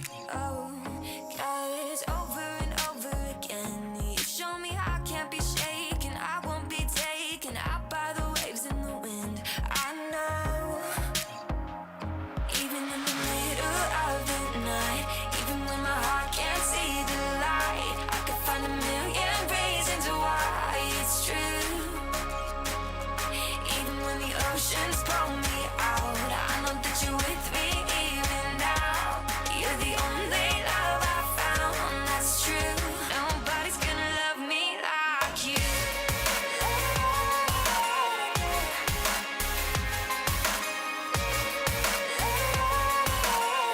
Nobody's gonna love me like you. You fill me up when I feel empty. You give me more than enough. When skies are falling all around me, you follow me with perfect love. Even in the middle of the night, even when my heart can't see the light, I could find a million reasons why it's true. Even when the oceans pull me out, I know that you're with me even now. You're the only love I found that's true. Nobody's gonna love me like you.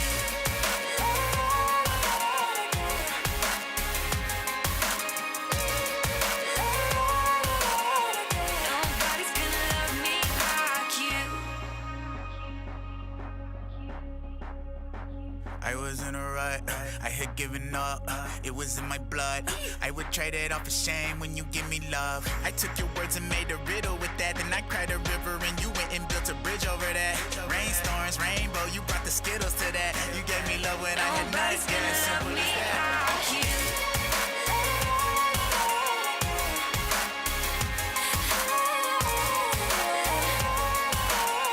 Nobody's gonna love me like you. Nobody's gonna love me like you. Nobody's gonna love me. Nobody's gonna love me like you.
Alright, ready or not?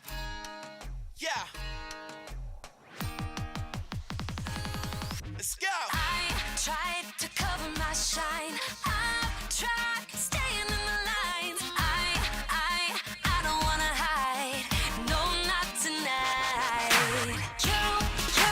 You want me to take my light, fit it in your box, right? I want you to look me in the eye. Ready or not, here I come. I'm about to show you where the light comes from. Oh, ready or not, here I come. This is who I am, I won't hide it. I'ma take it all over the world. To the young, to the old, every boy and girl. Ready or not, here I come. I'ma show the world where the love is. I'm not ever selling out. Love out loud is what it's all about. Giving everything to see the lost get found. Yeah, it's going down. You want me to take my light, fit it in your box, right? I want you to look me in the eye. Ready or not, here I come. I'm about to show you where the light comes from. Oh, ready or not, here I come. This is who I am, I won't hide it.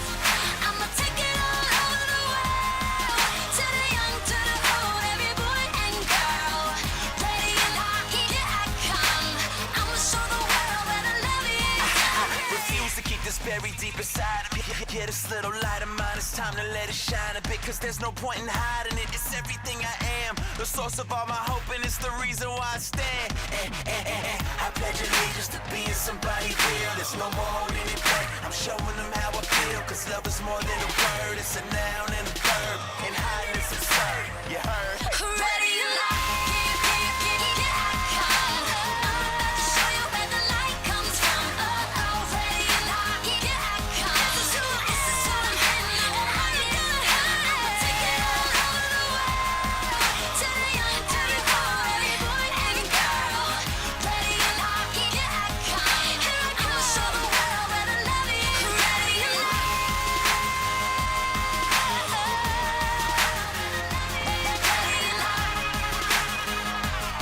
Let's go. I'ma show you where the love is. Yeah. Ready or not, ready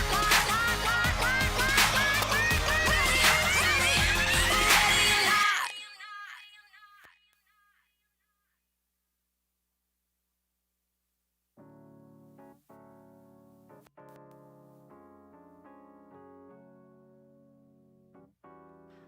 All right, ladies and gentlemen, thank you for tuning in live to Let's Move Day 2020. This is a strange time indeed. We are doing it all live. If you look on your screen, there should be a QR code, so you have a chance to win something at 4 o'clock. I'd like to thank you again for tuning in live and doing your part to stay home and away from people. We have some great things here if you do come, and you should only come for this reason. A, you need to get COVID testing. B, you need food. We got the food pantry for you. C, you bring your ID and get yourself registered to vote. Please register to vote. If here, somewhere else. Okay? And D, you need to fill out the census survey. Okay? So A, COVID testing. B, food pantry. C, voter registration. Or D, getting your survey filled out. These are very important things, and these are the only reasons why you should be showing up. Other than that, please stay home. Please stay home. Please stay home. Social distance. Let's stop the spread of this virus. But at the same time, it's such a beautiful day outside. I mean, look at this. It's so beautiful. Look at the sun. It's just perfect. It's fall time. Fall time is coming. And I encourage you to get outside. Let's move. And our next video we're going to have is by 9 Round Fitness. 9 Round Fitness. Back to you, Steve.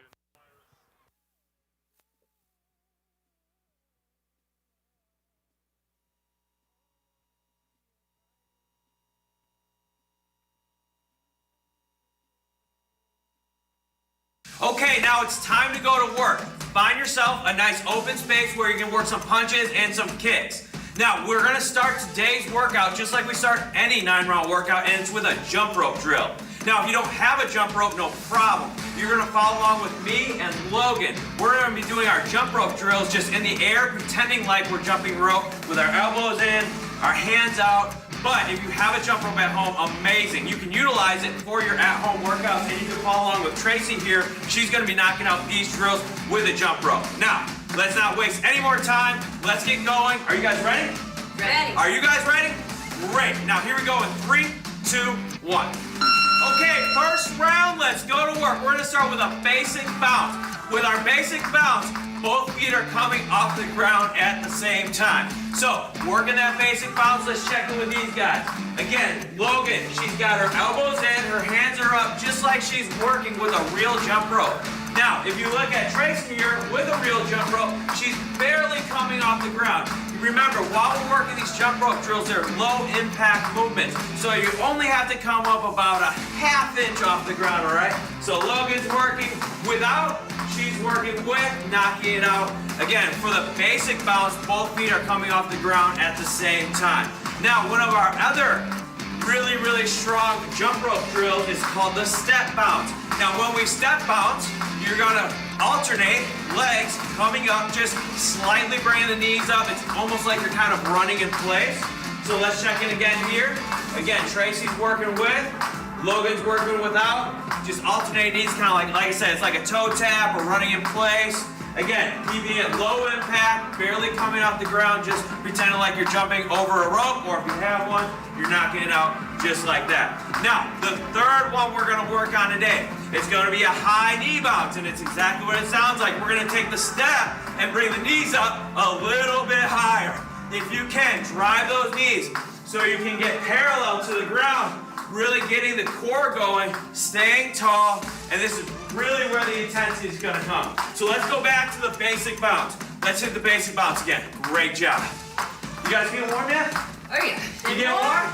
Woo, let's see the basic bounce. There you go, good. Good. Now, what we're gonna do for the rest of this round, the first 3-minute round of the day, for the rest of this round, we're gonna do 10, 10, and 10. So it's gonna be 10. Basic bounce, 10. Alternating steps where you count like this. 1, 2, 3, 4. Once you hit 10 with the steps, and then we're going really big with those 10 high knees. So let's work it. 10 basic bounce, 10 steps, 10 high knees. You got it. So here we go. Great job. Now, one of the reasons why we love starting every 9-round workout with jump rope is because it's so good for your coordination. Now you might be thinking, Drew, I haven't jumped rope since I was in elementary school. You are crazy.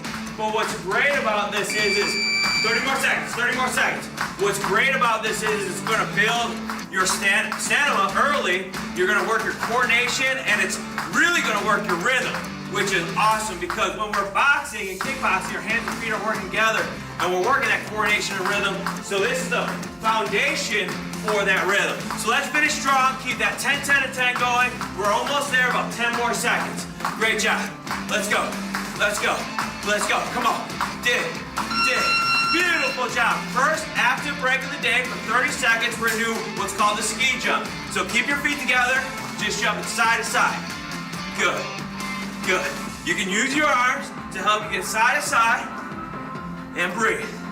Now these active breaks, they are meant to help you bring your heart rate down a little bit after you do that big push out at that that last 30 seconds of the round. So keep moving, keep grooving, working that ski jump. Beautiful job. Next round. Now, for the next round, we're gonna start with a squat and a front kick. So, put your hands up like so. We call this hands at home. Give me a great squat, head down, come up, and then snap a front kick out. So squat, front kick, squat, front kick. Now, when you do the front kick, let's go low. Let's do a squat together. Squat. Now, lift. You're gonna chamber. So hold it right here. You're gonna extend. Bring it back. When you extend, you're kicking with the ball of the foot. So let's start from the top. Squat, chamber, snap it out. Bring your feet back to shoulder width apart, and let's alternate now from side to side. Squat, front kick. Squat, front kick. Let's do 10 more. Let's go. 1. Squat, front kick. 2. Good. Front kick. Now remember, great floor for your squat as well. You want to keep the heels down. You want to send your butt back. Keep your eyes going forward. See how my back and my neck are in a nice neutral position in a straight line going up. All right, my heels are staying down. I can wiggle my toes if I need to. And that just means you're in a great spot for your squat. Now, have we hit 10, guys? Yes. 10. Beautiful. Now let's drop to the floor. Push-up position. 2 options to start your push-ups. You can start on your toes, just like Tracy, or you start on your knees, just like Logan. You're gonna give me 5 beautiful push-ups in 3, 2, 1. Let's go. 1, 2, 3, 4, and 5. Beautiful job. Stand up. Let's do 10 more squat front kicks. Let's go to work. Squat. Kick 1. Good. 2, 3. Stay strong. Remember, your great squat form, heels down, butt back, chest and shoulders high, eyes up. Snap the kick. There's 4 parts to that front kick. You're in a chamber. 1, extend. 2, pull it back. 3, set it down. 4. Good job. Good job. Once you hit that 10, work in your pace. Knock out 5 beautiful push-ups. Keep your core tight. Stay strong. Good work. Good work. 30 seconds left. Here we go. 30 seconds left. Finish this round strong. Here we go. Nice work. Great job. Hit it. Let's stay strong. Come on. You got to get all the way to the next bell. Keep driving. Every rep counts. But keep that really good form. I know I want you to go a little bit faster, but don't worry about the speed as much as worrying about your form. Stay strong, knowing you only have a couple more seconds to finish this round. Here we go. Okay, mountain climbers, mountain climbers. Let's go down, high plank position, drive. Drive. Make sure your shoulders are over your hands, driving those knees all the way in. Great job, guys. Great job at home. You're looking good. Now, for these kickboxing rounds, we will wear gloves. They're like mini weights. So if you have some gloves, it's great to have some gloves while we're doing all of our kickboxing rounds, but don't worry if you don't have any, we'll still knock out a great 9-round workout. So keep working those mountain climbers. Here we go, keep it up. Good, next round, here we go. Let's get you in a good fighter stance first. So, if you're right-handed, you're gonna put the dominant hand back. So you're gonna step the right hand back, hands are up just like this. See how I have an angle with my hips, but I'm turned a little bit like this, and my hands are up, right at the chin. Now, if you're right-handed, again, you're gonna start with the left hand, it's the jab. So you're going to extend, and as you punch out, you turn that hammer over just like that, and pull it right back in tight. Now, when we do the cross, it's with the back hand. So you're gonna turn your hip and heel, just like this. So if I come like this, you're gonna turn that hip and heel, and bring it back. So we're gonna start with that jab cross. So you're gonna jab, and then cross. All right, so let's bounce. Bounce, get loose. All right, we're gonna do that jab cross combo in 3, 2, 1. Jab cross, 1, get, 1, 2, good, get, jab cross, good, jab cross. I'm gonna turn my body so you can see me like this. Let's do it again, go. Jab cross, jab cross, jab cross. Turning, keeping the core tight.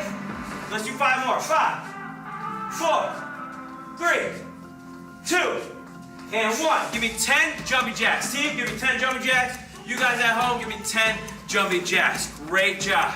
Good start. So here we go. For the rest of the round, we're in a jab cross combination to 10, and then 10 jumping jacks. So get back in your good fighter stance, jab cross. Good. Good, good. Just throw it out, 1, 2. Working at your pace. Remember, with these 3-minute rounds at 9 round, it's what you can do in every 3-minute round. So work your pace. I want you to push, but stay comfortable. If you were wearing a heart rate monitor, I would tell you to be working between 70 and 90% of your max heart rate for the majority of our rounds. You can sneak above 90% for a couple seconds when we do the burnouts in the last 30 seconds, okay? So here we go. Good, good. Nice. Keeping the hand at home, we say 1 connected. 1 protected. 1 connected. 1 protected. There you go, there you go. 1 connected, 1 protected. So what I mean by that, if I'm gonna be punching someone this way, and my hands are up, I'm in my good fighter stance, I extend my jab. I keep this hand at my chin to protect myself if I were in a fighting situation. And then when I cross, so if I cross with this hand, the backhand, and I cross, this hand stays up. Okay, there's our next 30-second bell. Now we're gonna do the punch up. So just punch as fast as you can, jab, cross. Fast, fast. Bring that intensity, 9-round. Here we go. Come on, you can pick up that pace. Let's go. You can do this at home. Here we go. Come on. This is where you gotta win the round. Pick it up. Keep punching. Keep working. Good. Let's go. Breathe. Keep that good form. Turn the hands over. Let's go. Let's go. Focus on your core. Beautiful job. Let's go down. Let's take a little second. We'll hit a little bit of core work with a Russian twist. Good. Great job. Great job. You got 3 rounds down. Congratulations, but we're going to keep on going. Now, for the next round, we're going to start with what's called a front kick.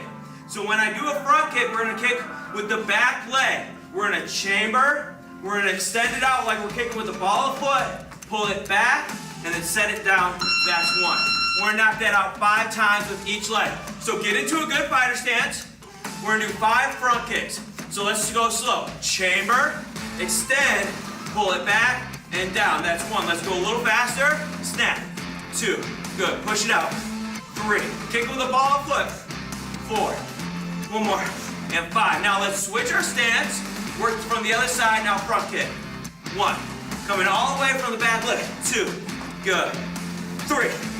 Good. 4. Good.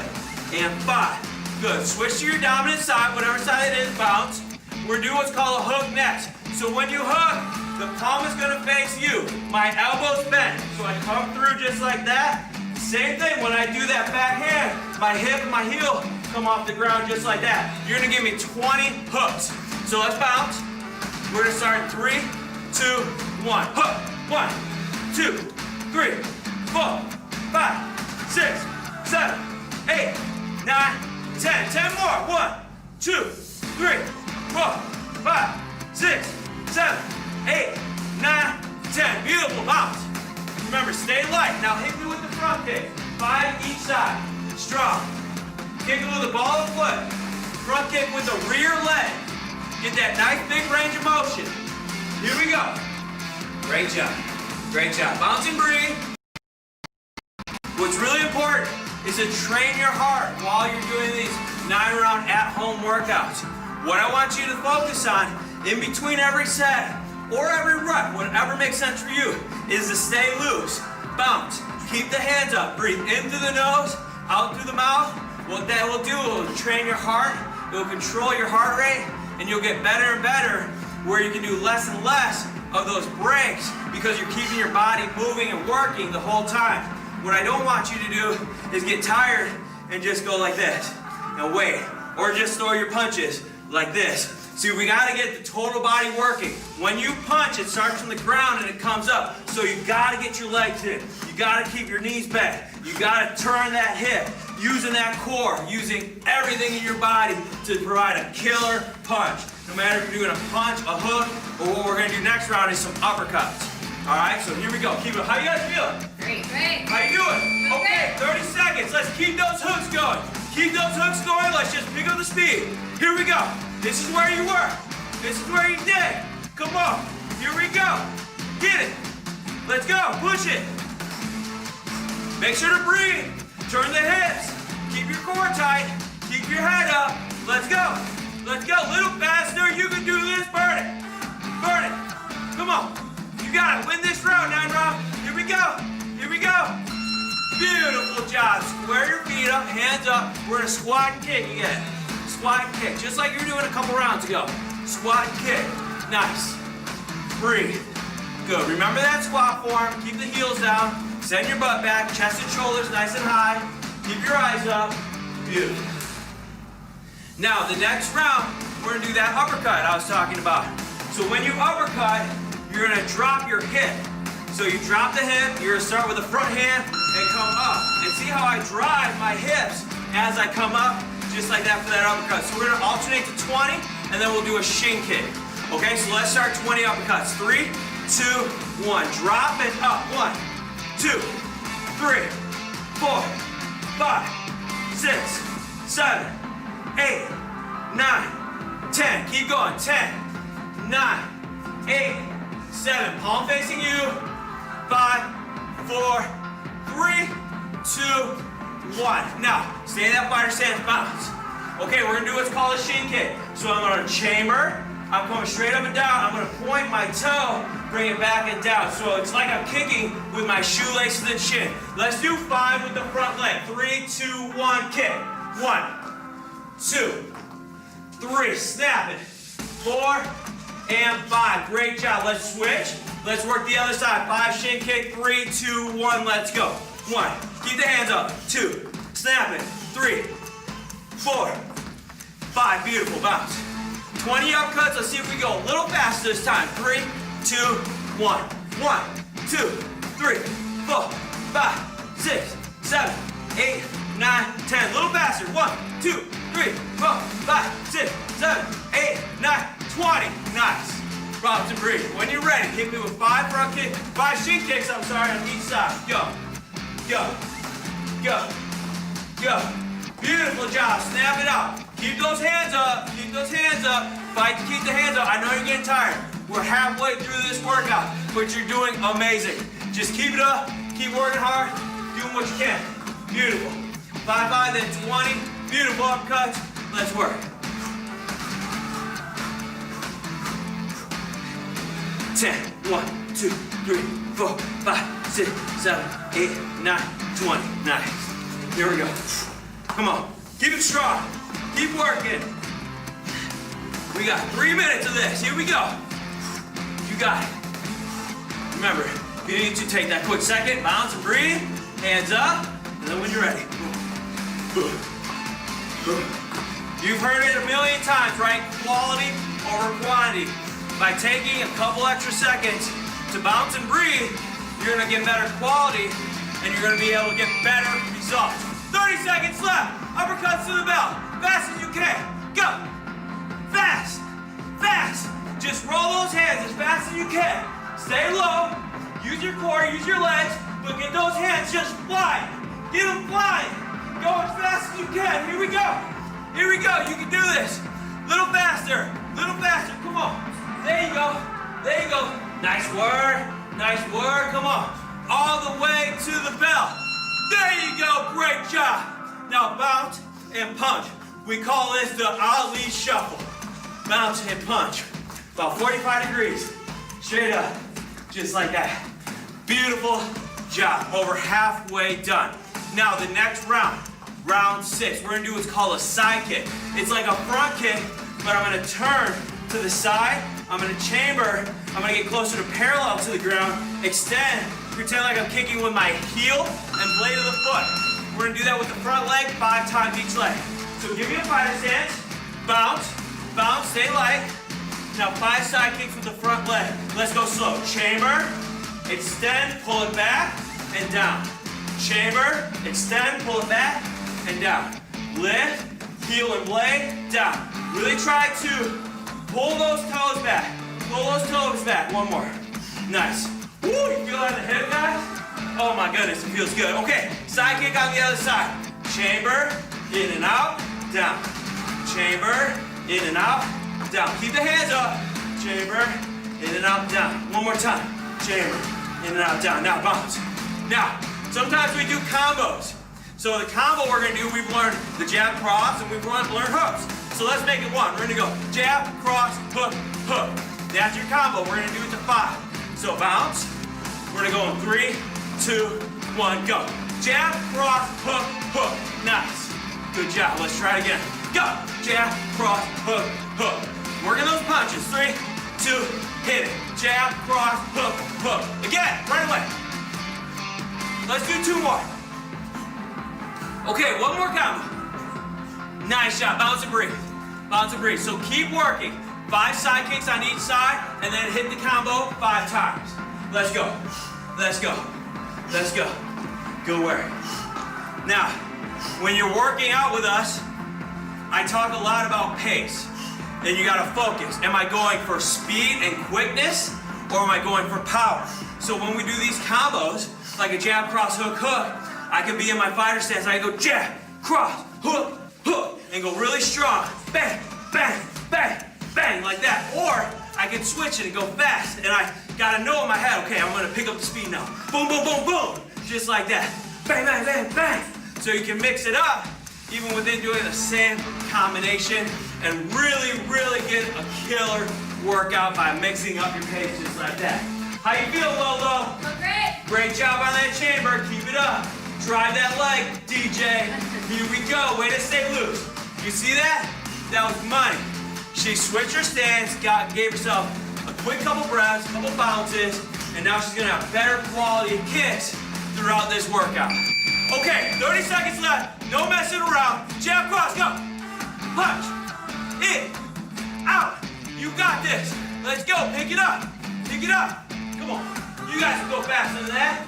Okay, you guys at home, you can go faster than that. Come on. Let's get it. Let's go. Come on. You can do this.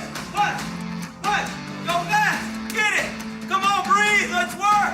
Come on, catch it out. Let's go. All the way to that belt. Here we go. Woo! Great job. And because you did such a great job, let's do some push-ups. Push-ups. Hit the deck. Nice. Again, knees or toes are great for the push-ups. Use this to catch your breath a little bit as well. Guys, we are through 6 rounds of 9 rounds. That means we just got 3 to go. We got a fun combination coming. We're gonna build it as we go. We're gonna start with 3 jabs and a cross. Then we're gonna bring an elbow, and we're gonna bring a knee strike. All right, but let's start from the top. So bounce. Remember, hands up, elbows in. Give me 3 jabs in a row, and then cross in 3, 2, 1. Jab, jab, jab, cross. Nice. Again, jab, jab, jab, cross. Good. Again, jab, jab, jab. Hit it with the cross. Good. Make sure to turn that hip, all right? Let's go. Jab, jab, jab. Turn the hip and cross. Good. Knock it out. Jab, jab, jab. Hit it with the cross. One more time. Jab, jab, cross. Now bounce. Bounce and breathe. Keep moving. Now, we go 3 jabs, cross, and then with the cross hand, we're gonna come through strong with an elbow. I'm parallel to the ground, pretending like I'm hitting with the forearm, and see how my hip and heel came through, okay? So let's add that elbow. 3, 2, 1. Jab, jab, jab, cross, be strong, elbow, nice. Go, jab, jab, jab, cross, and elbow, good. Yeah, 1, 2, 3, cross, elbow, woo! Jab, jab, jab, cross, bring it strong, elbow. One more time, jab, jab, jab, cross, elbow, beautiful bounce. Okay, now we got jab, jab, jab, we got the cross, we got the elbow. Now, we're gonna do a knee strike. So we're gonna lift our hands high, we're gonna drive our hands in and bring the knee in, pretend like we're hitting someone with our thigh. Okay, so from the top, bounce, go. Jab, jab, jab, cross, elbow, hands up, knee drive. Woo! That feels good or what? Okay. All right, let's do it again. Go. Jab, jab, jab, cross, elbow, and knee drive. Nice. Again. Jab, jab, jab, cross, elbow, knee drive. Woo! Here we go. 3, 2, go. Jab, jab, jab, cross, elbow, knee drive. Good job. You got it at home. Keep it up. Work your pace. Go. Nice job. Nice job. Stay strong, 9 rounds. Come on, team. Let's go. Round 7. Here we go. You're looking really good. Come on. If you have this combination down, switch. Try it from the other side. Switch stance. Hit it from the other side. Now that I'm switched, now my jab hand's my other hand. So you're always going to jab with the front, and you're always going to cross with the back. Okay, 30 seconds left. Here we go. Let's go back to hooks. Hooks. Hook. Good. Remember those hooks. Parallel to the ground. Palm facing you. Driving those hips through. Keeping your core tight. Let's go. Come on. Come on. Let's go a little faster now with those hooks. And breathe. And drive. Remember your core. Remember your core. Come on. Eye of the tiger. Let's go. Keep it up. No pain? Okay. Yeah. No pain? Okay. Okay. Good job. Nicely done. Jumping jazz. Jumping jazz. Let's keep it moving, 9 rounds. Good work. Woo! Nicely done. We have one more round with the gloves on. We're really gonna focus on staying light on the feet. We're gonna bounce and straight punch to 30. Then we're gonna drop it to what I call the crab position. So your hips are up, your glutes are tight. You're gonna lift one hand and punch to the ceiling. Punch to the ceiling. So let's bounce. Stay on the feet, let's bounce. Get comfortable, hands up. And now, when you're ready, you're just gonna go as fast as you can, 30 punches. Let's start in 3, 2, 1. Keep your feet moving and bounce. Keep the feet moving and bounce. Good, good. We're working on our hands and feet working together. Just like getting good cardio going. Reaching that heart rate, lifting it up. Once you get to 30, drop.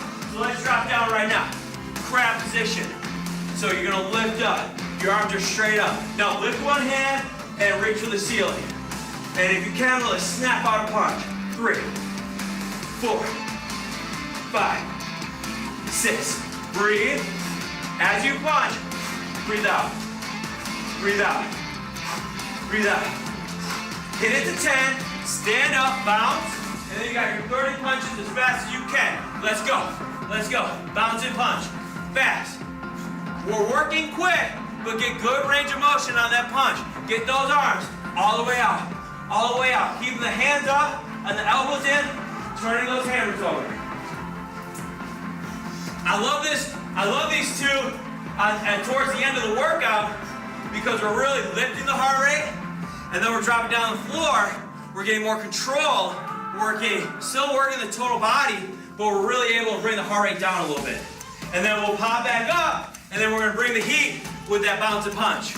So let's go. Let's go. Let's focus. Stay strong. No pain? No pain. There you go. No pain? No pain. There you go. Come on now. Let's keep it up. You're almost done. Here we go. You got it. Nice. Nice.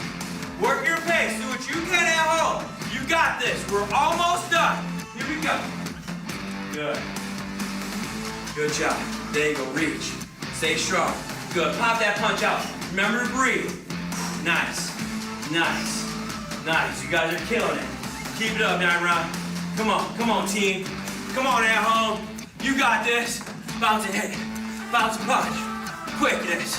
Hands and feet working together. Here we go. Here we go. Working that coordination. Working that coordination. You got this. All the way. Almost done. Come on. Keep going. Focus on your glutes and core when you're in this crab position. Okay, 30 seconds left. Stand up. Last punch out of the day. Fighter stance. Get strong and punch. Straight punch. Let's go. Let's go. Woo. Come on.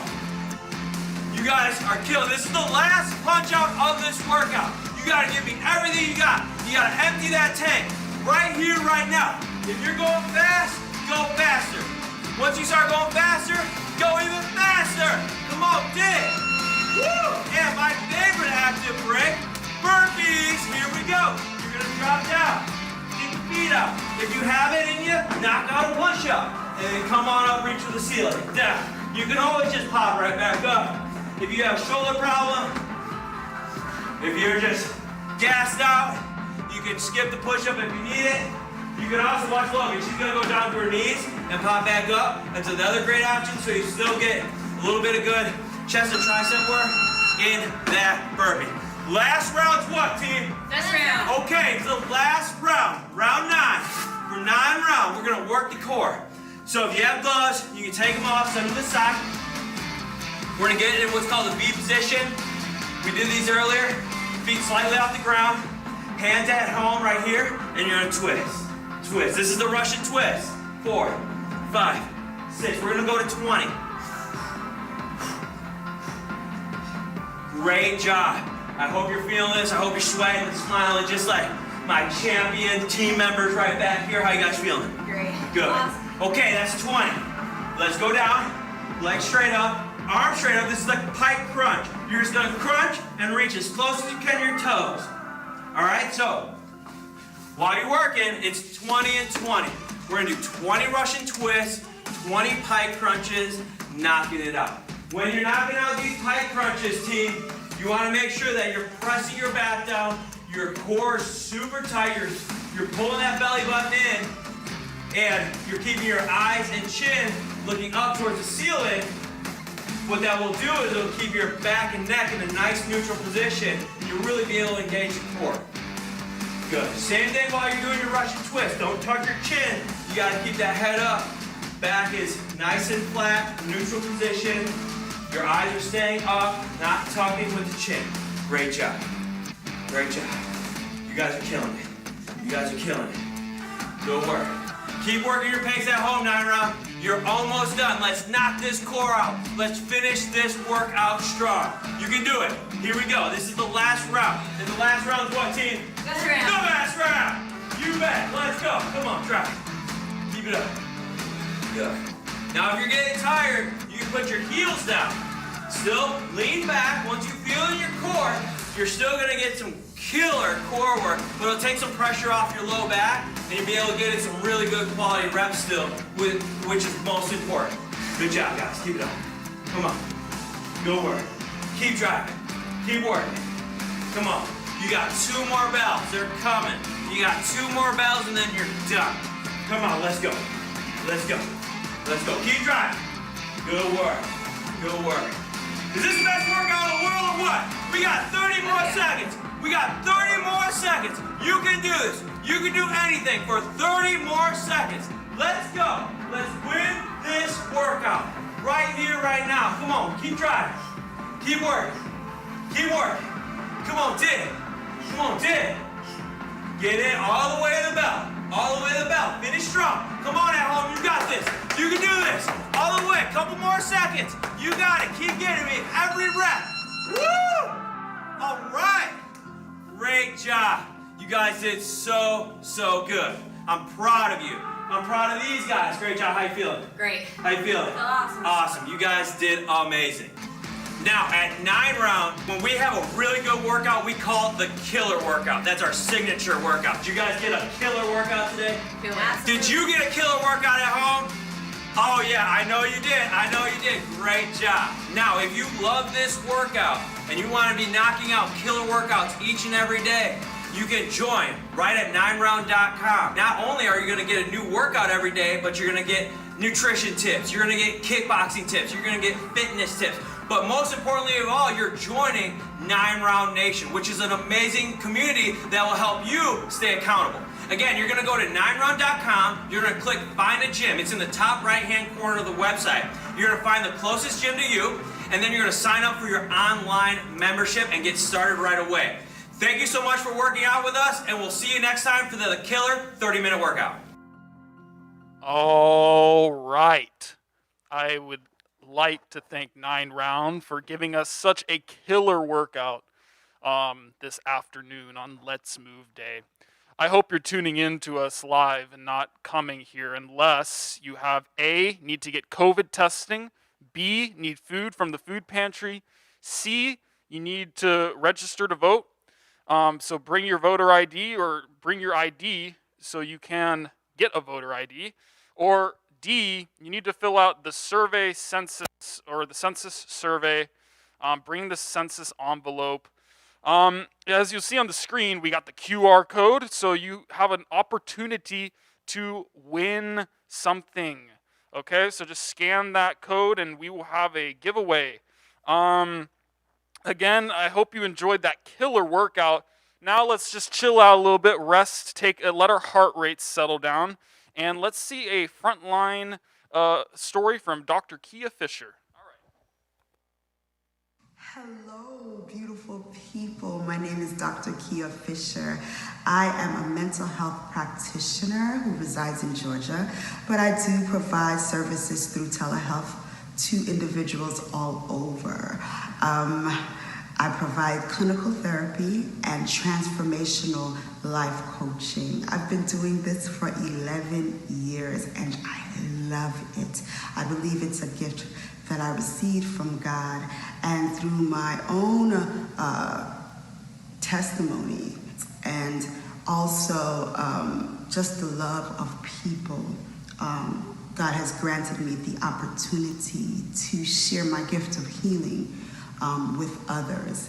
My specialty is in trauma, which means any symptoms of trauma, any type of trauma, child, abuse, sexual trauma, domestic violence, been through an accident, and symptoms, which means it can stem from anywhere from anxiety to depression to PTSD, to attachment disorder, anger, management. So I do a lot and I love it, right? Let's see, COVID-19. The season of COVID-19 has been overwhelming in some ways. Personally, I've had a lot of people pass away from COVID in my family and who have had and survived COVID. In my family, I've had friends as well who have died and survived. As a professional, I believe this is the first time in a very long time where I have to make sure that I implement self-care for my own mental and emotional health and spiritual health because of what I listen to when my clients talk to me about their losses, about the things that they're going through. So many clients have been through anxiety, depression, PTSD, suicidal ideation, anger, grief, not just because they lost someone, but because they lost a job, they lost a relationship. So COVID has done its damage, with my clients and also within my personal space. I would suggest, just like I suggest to clients, and everybody's an individual, so this is a general suggestion. Well, I have several. Find yourself a self-care routine, right? What does that mean, self-care? Take a time out for yourself. Doing meditations, prayer, going out for a walk in the park, allowing nature to be some of your medicine during this time, taking deep breaths, deep breathing. It helps to calm down anxiety. It helps to clear your mind, right? Spend time with your loved ones. In COVID season, we have to keep our distance, but spending time can also mean video, like we're doing now. Video conversations, text messaging to catch up and to check in. Going to the park, social distancing, wearing your mask, and engaging in some form of interaction safely, because like they said, outside is safer, but you can practice in the park different ways, be creative of how you can still interact with each other safely. That gives some sort of human interaction, which helps in this season of loneliness for many people that I know. Drop a gift basket off to elderly people who don't have anyone living with them. That's something that helps both them and you, because when you show gratitude, it does something to your psyche, your emotions, right? So these are some of the tips that I do give. Journaling is another thing that you can do in your private time. Some people love art, dance. Do those things that help to bring good cheer, help to clear your mind, help to take your mind off of things. Also doing a budget, so that way you're not surprised with certain finances. A lot of people talk about losing jobs. Look into home jobs that you can do, home-based jobs that you can do for temporary, until you're ready to go back out into the field, until they call you back from laying you off or whatever the situation may be. No one-cut answer is for everyone. So I'm giving just different ways to deal with this COVID season, whether it be a loss, whether it be emotional issues that you're dealing with, or whether it's spiritual, right? The whole matter is COVID is a disease. It's a virus that right now is not going anywhere.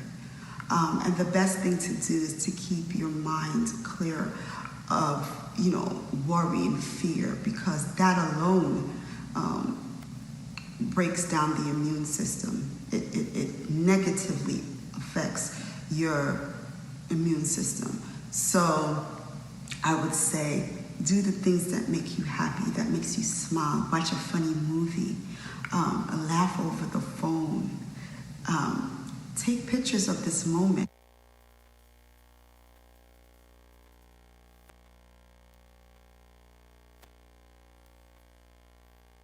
All right.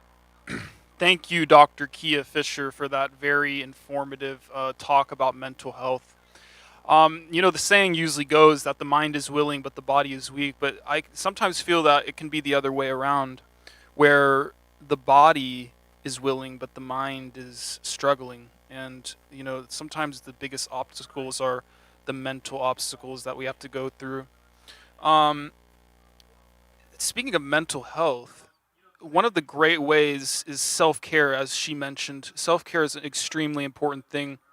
And sometimes doing hobbies like arts and crafts can really open up the mind and free it. In my opinion, I do think that humans are, natural creators, just like we were made in God's image. And I believe that this is a great outlet for mental health. And when your mental health is good, like I said, your body will be willing, your mind is willing, then you'll be willing to do physical activity.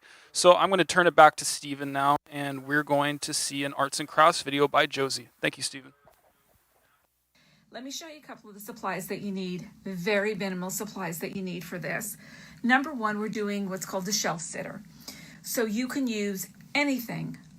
If you're going to use a piece of wood, you need to have something that's going to be thick enough that it can stand on its own. Okay, so that's all that makes it a shelf sitter, basically. So you just either want a piece of wood like this. What I got was, after, I guess it's when our Hobby Lobby reopened, and of course nobody was buying anything for Easter. Hey, Barbara. So they went ahead and put these things, and I paid, it was 90% off. These are $3.99. So I got this for 40 cents. And what I did was, I'll show you in just a minute. So I'm using something for a shelf sitter. Okay, whatever. You don't even have to have a shelf sitter. If you have just something that's a canvas or anything that you want to go ahead and make into something that's going to be like a picture, you can use that. Doesn't make any difference. But I'm just first of all, both of these, you can even get things like this at the Dollar Tree. And don't worry about what it says on the front, because we can go ahead and just change what's on the front. That's not a problem, okay? So don't worry about whatever is on the front. And then this I would have gone ahead and painted. The reason at the last minute I changed from doing this is because I was going to go ahead and do something that was going to be white, and I was going to paint the wood white, and I thought, no, I don't want to do it, and I didn't want to paint the wood black. So anyway, this is how I sort of came into the change of the creativity that I'm doing today. It's extremely easy. So because this was on here, I wanted to cover over that it said Easter greetings. So I took a piece of, and yes, it's July, and we're doing another Christmas in July thing, but trust me, you do not have to do this just for Christmas. You can do it for anything. But I have these two types of Christmas paper in my little paper drawer. The reason I chose this one is because I don't decorate everything with buffalo plaid. I like it, but I don't have everything with buffalo plaid. The other thing that I have, I liked this one also, but I wanted something that was gonna, I don't know. I decided not to use this, but do I like this? Yes, I love this particular paper. I think it's really awesome. All you need to do is take this, put it upside down, and draw around this particular size, the square. Okay, it would be, if we did this, it would be a rectangle, but I would just go ahead and put it on the paper, go ahead and pencil all the way around, cut it out, make sure you're using your paper scissors and not your good sewing scissors if you have good sewing scissors.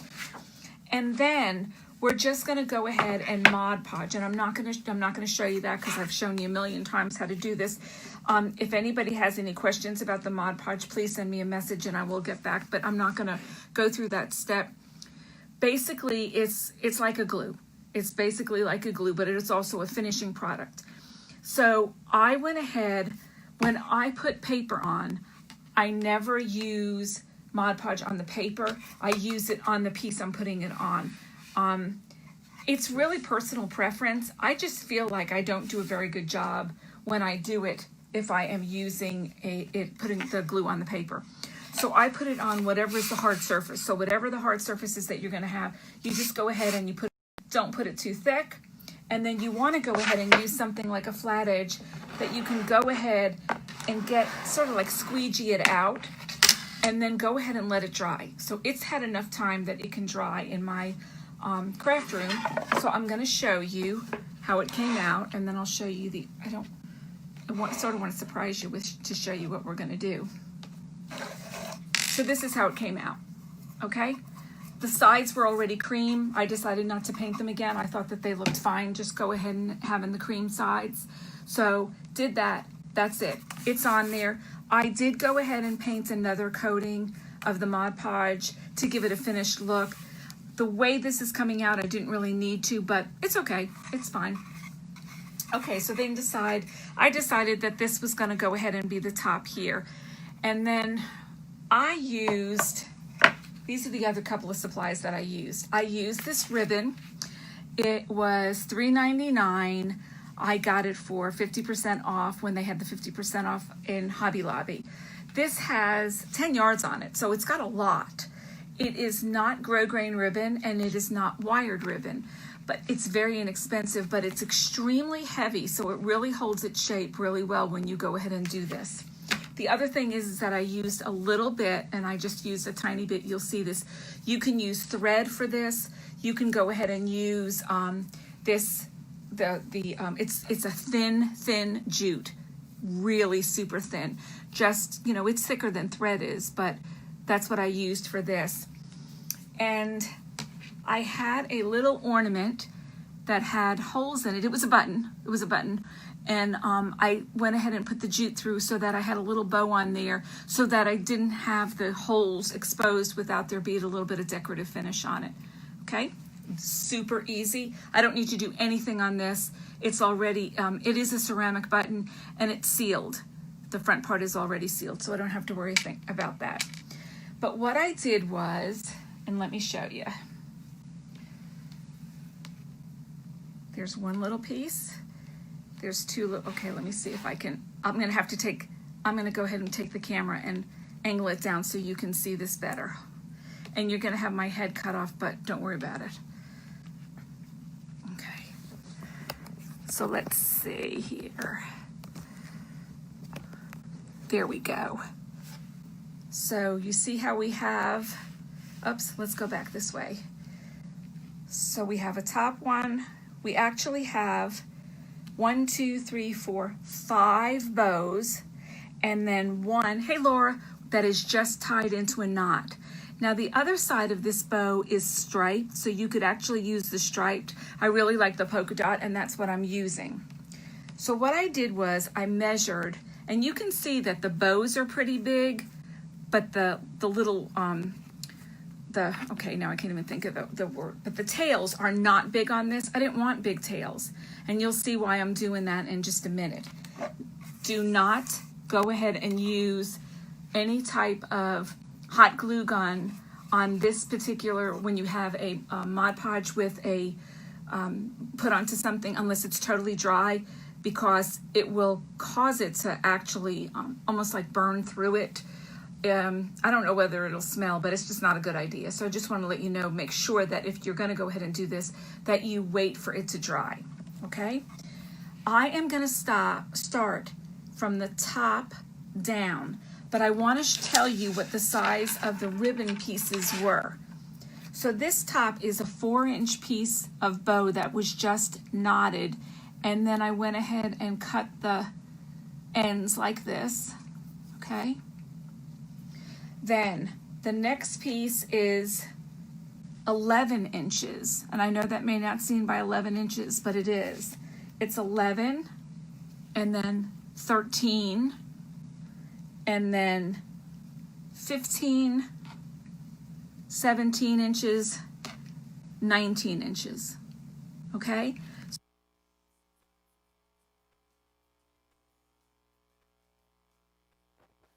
All right. So while in the next hour, we're gonna have another tutorial from Josie. So in the meantime, go get your supplies, get ready. It's gonna be a lot of fun in the next hour. Just a few announcements. We're probably going to be going a little bit overtime for this for this session. It's one of the last chances for you to scan the QR code and have the potential to win the 4 o'clock bidding. Just a little bit of housekeeping as per usual. No, please do not come on site. We're only having volunteers on site for this Let's Move Day due to the global pandemic of COVID-19. We want to stop this spread as soon as possible. So please only come if you want to get free COVID testing. You don't need insurance, which is really great. Free COVID testing. You can be ahead of the game. If you need food, we got you. We got a food pantry here. And if you need to get registered to vote, please come. We'll get you signed up to vote. And also, while you're at it, bring your census envelope and we will help you get your census filled out. These are very important things, but these are the only important things if you are to come on site. If not, enjoy the live program. Get outside. It is so beautiful outside. And let's move. Here's a word from our pastor. Hi, my name is Joseph Carney, and I'm the pastor of the Seventh-day Adventist Church in Auburn, and we're so glad that you've joined us for Let's Move 2020. We've been talking all about physical health. We've been talking about how to exercise and how to cook and many different things, and I love to talk about healthy things. One reason why is because I know God cares about my health, my physical body, just as he cares about my spiritual health. In fact, I love sports. I love to play all different types of sports. Basketball and football and soccer, even volleyball. I love different sports.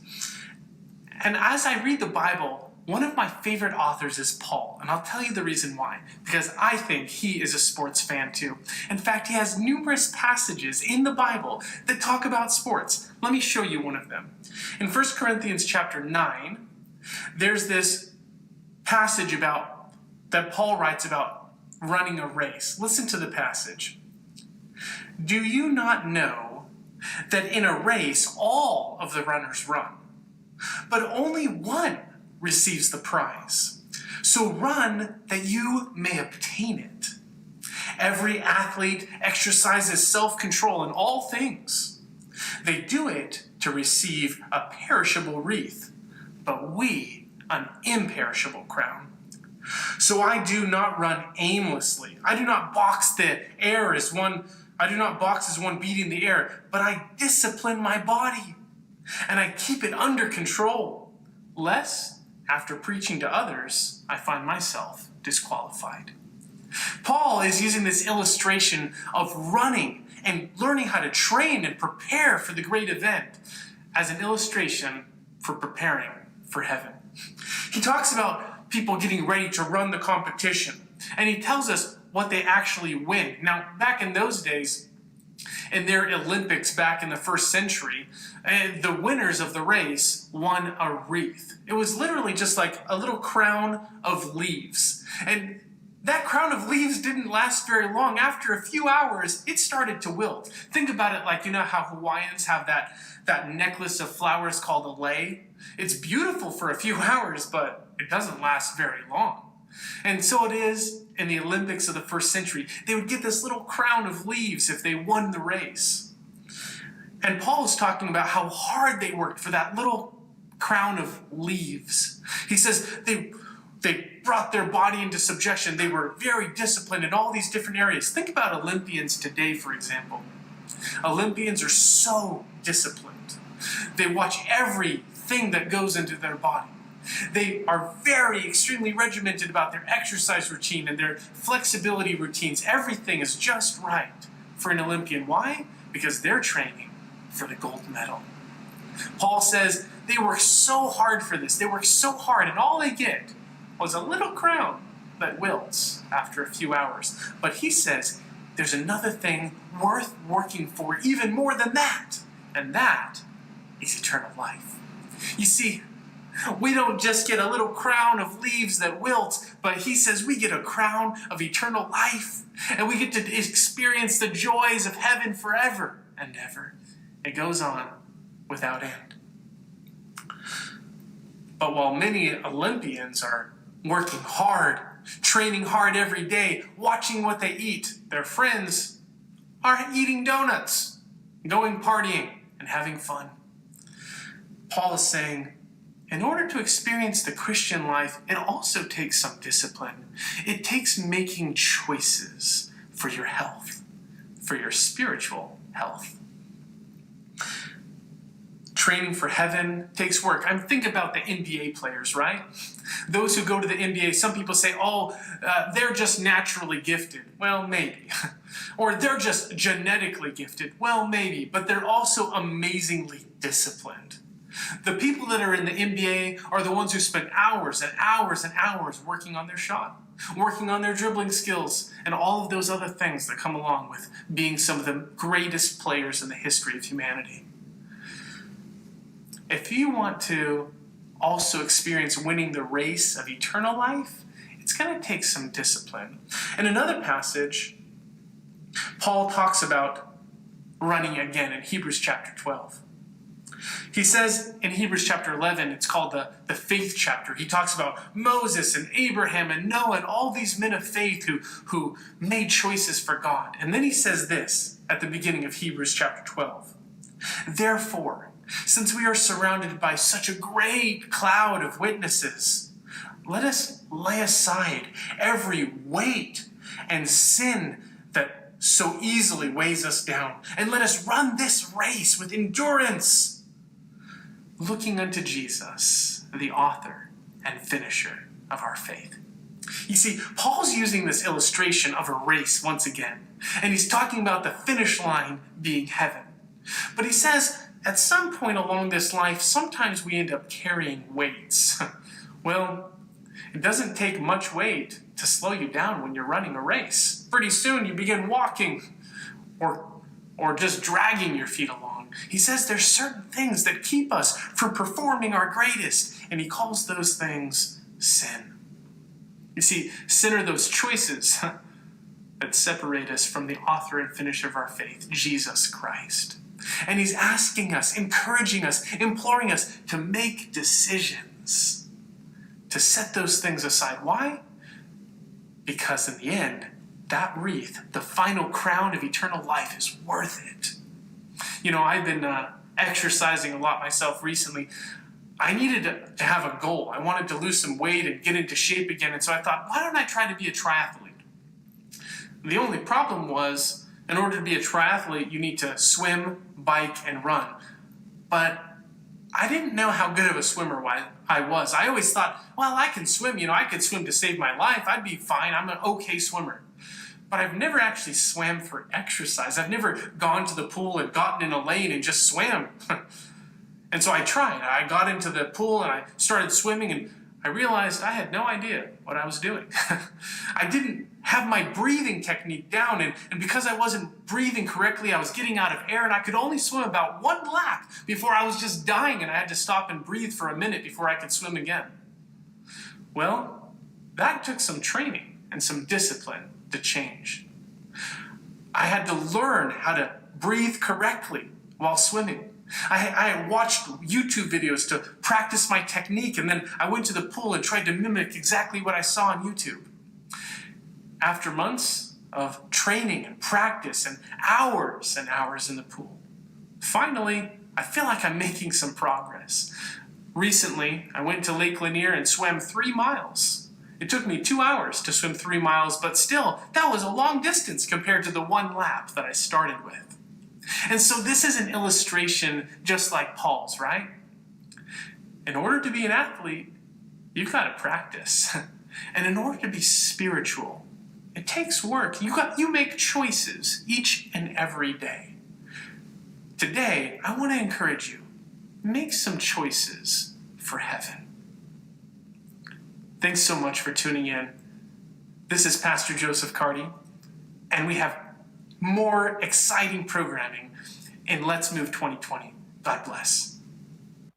Indeed we do, Pastor Carty. Indeed we do. Welcome to the last hour of Let's Move Day. I am your MC host, not host, but MC, Mika Howell. Shelly Ann is the host. We are so happy that you're tuning in and watching Let's Move Day live. We are going to begin. First of all, look at the screen. What do you have there? You got a QR code for our last giveaway at 5 o'clock. Please scan the QR code and please have an opportunity to win this prize. Win this prize. A few housekeeping things before we head into our cooking recipe. First of all, please do not come on site unless you need to get COVID testing, unless you need to get food from the food pantry, unless you need help with voter registration, or unless you need to get the survey filled out for the census. Bring your envelope for that. All right, now, without further ado, let's head into our cooking recipe. God bless. Now, to make the no-bake brownies, I've pretty much cut everything up, or at least separated it. So the first thing we're going to do is put in a cup of walnuts. And we're going to put in about 2 cups of dates. These have already been pitted as well. I know that the store sells different types of dates, and I will show you a picture of the ones that I bought at the end of this. All right, so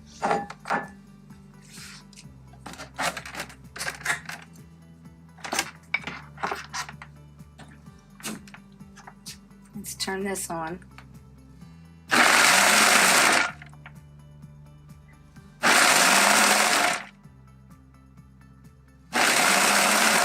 And we'll probably have to turn this on a couple times.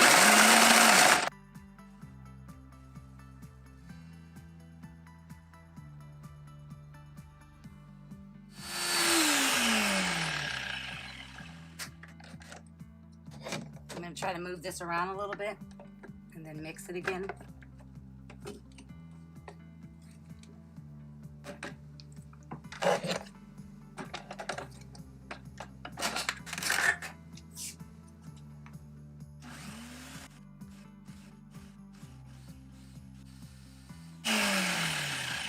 Next, we're going to add half a cup of almond butter.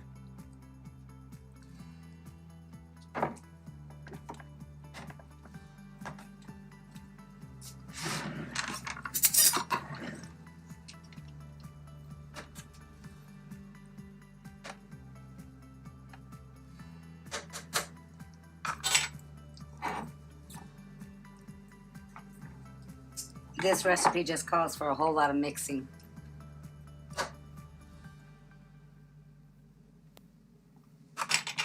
Okay, let's mix this up.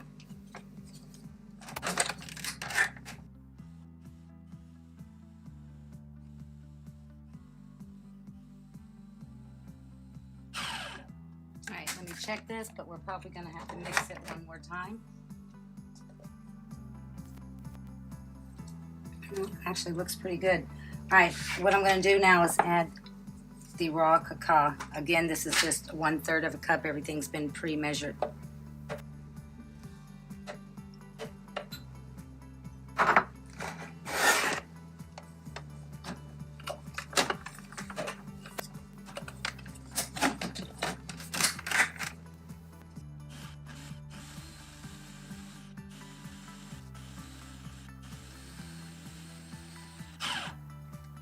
I can look at this and see it needs to be mixed again because I can see all the powder. And it should be nice and smooth. And this stays only on 1 minute at a time. So I usually mix it a few times until I feel like it's completely smooth.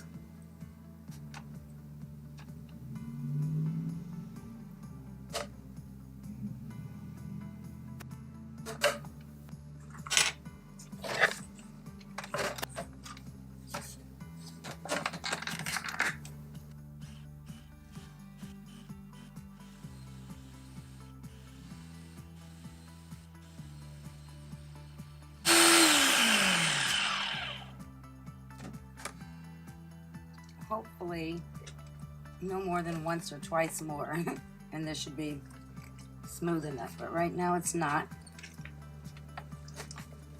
And I take the top off and wait a couple of seconds just to make sure I don't burn the motor up.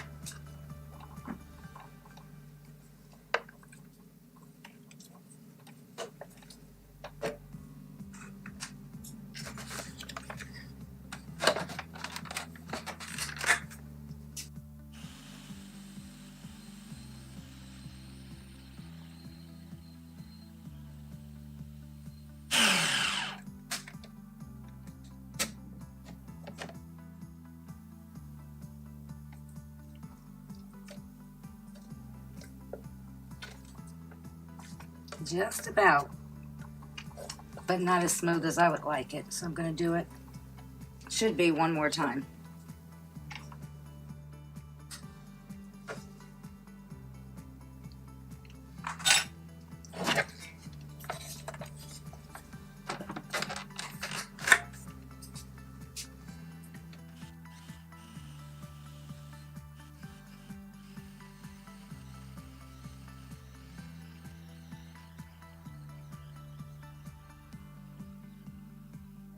Okay, see the juice is coming down the side of it now? That's how I'm pretty sure it's smooth enough. All right, then I'm just going to pour the mixture. This would have worked better had I had a square container, but I forgot to bring one with me.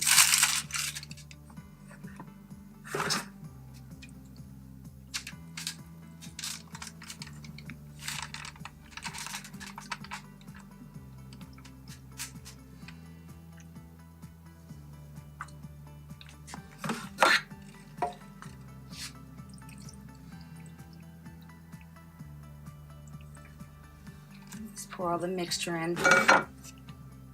You can take your hands and smash this, but I just take a piece of parchment paper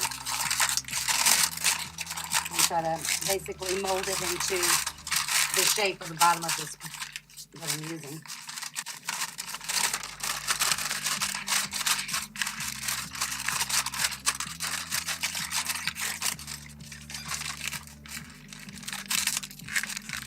The loose juice that you see in here kind of gives it a flavor of kind of like a caramel flavor to me.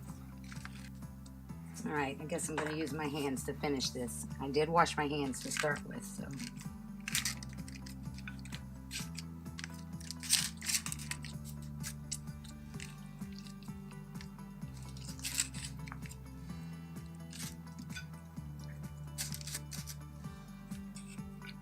And then the last thing we're going to do is we're going to pour pecans on the top, and then we're going to sit this in the refrigerator for an hour so that the juice soaks up and all of this stays together just a little bit better.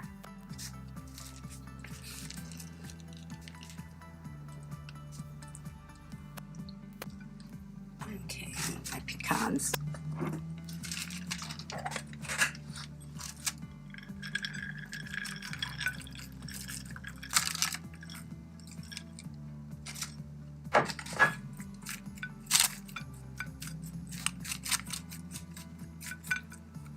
Once this is set for about an hour, hour and a half, you'll be able to cut this into whatever shape you want to cut it into, and you can serve it and eat, and that's it. All right, I hope you enjoyed that cooking video. So we're going to wind down this Let's Move Day with our final exercise activity, which is yoga. So please enjoy this special yoga presentation from Inhale, Exhale Yoga. All right.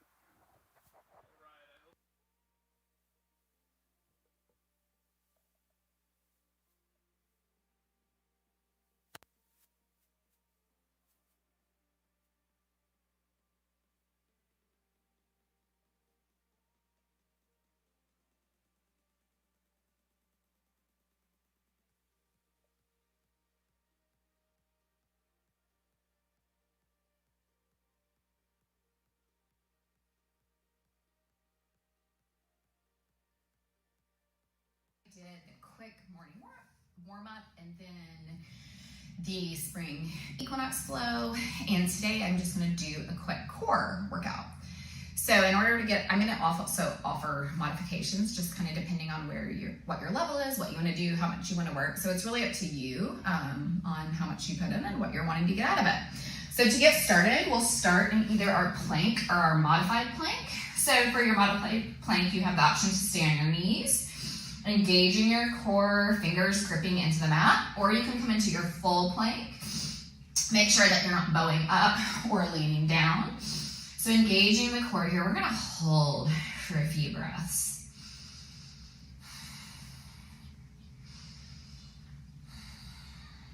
Okay, and for the next part, you have the option to stay up like this, or I'll show you, you can take one knee down, so start with the left knee down, or up like this. I'll show you with the knee down, lifting the right leg, engaging the glute, engaging the core, and we're just gonna lift the leg a little. If you wanna come into your full plank, go ahead. So exhale down, inhale it out. Exhale down and hold. Inhale it out. Exhale down and hold. Inhale it out. Exhale down and hold. Inhale it out.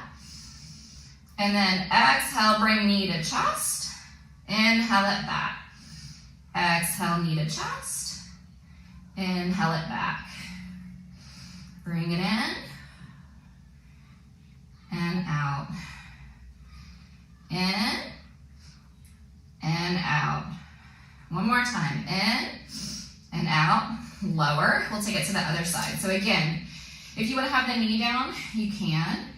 So let's pump that leg. Inhale up, engaging the glutes, engaging the core. Exhale to lower. If you want to come up, you can do that as well.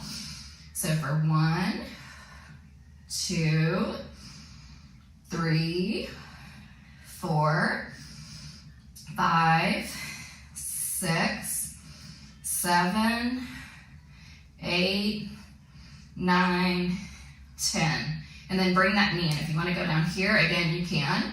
So exhaling it in, inhaling it out. Exhaling it in, inhaling it out. Exhale in, inhale out.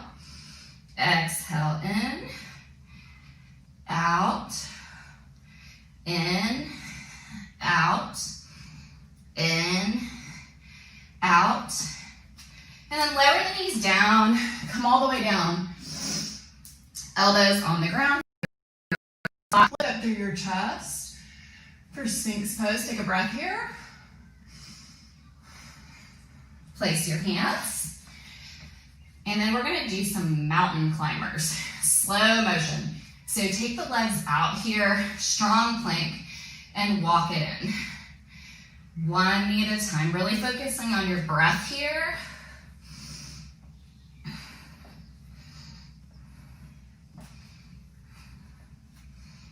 So full breaths in and out as you do this. Couple more times. And then come to a seated position on your mat. Swing your legs around.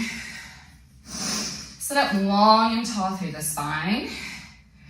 Hinge back, engaging the core. You have the option to stay right here if that feels good for you. You have the option to lift your legs, keep your hands in place, or take the hands to the side. If you want to straighten the legs here, you can. That's really going to depend on your core strength and also your hip flexors. I prefer to stay like this. So wherever you are, just breathe.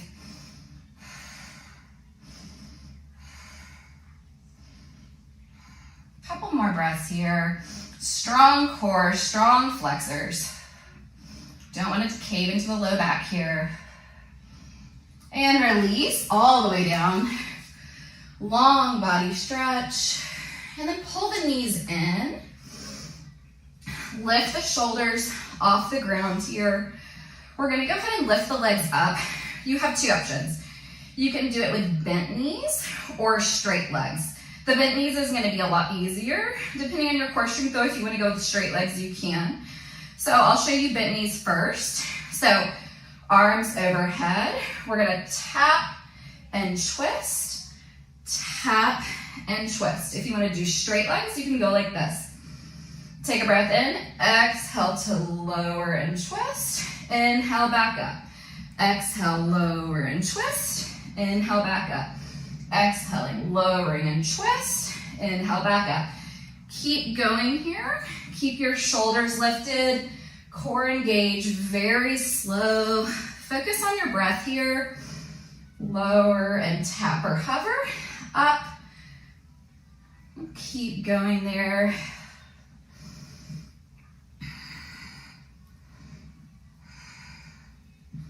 Couple more times on each side. And then take the feet together. We're gonna take the hands in between here. So take it, shoulders still lifted here. Inhale, exhale to crunch. Inhale back, exhale to crunch. Inhale back, exhale to crunch. You can also lift the legs as you do this. Exhale back, inhale to crunch. Take a couple more there. Whatever variation works for you.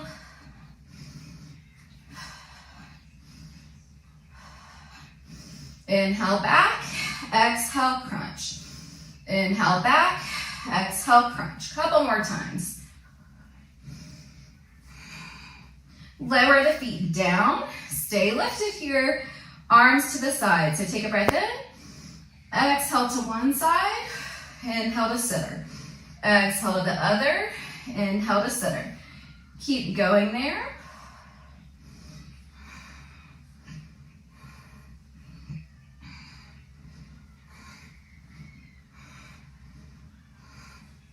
One more on each side. Release. We're gonna come to sit up. We're gonna do our side plank. So I'm gonna give you a side plank modification as well. So you have the option to have your knee down here. Left hand on the ground, ground it in.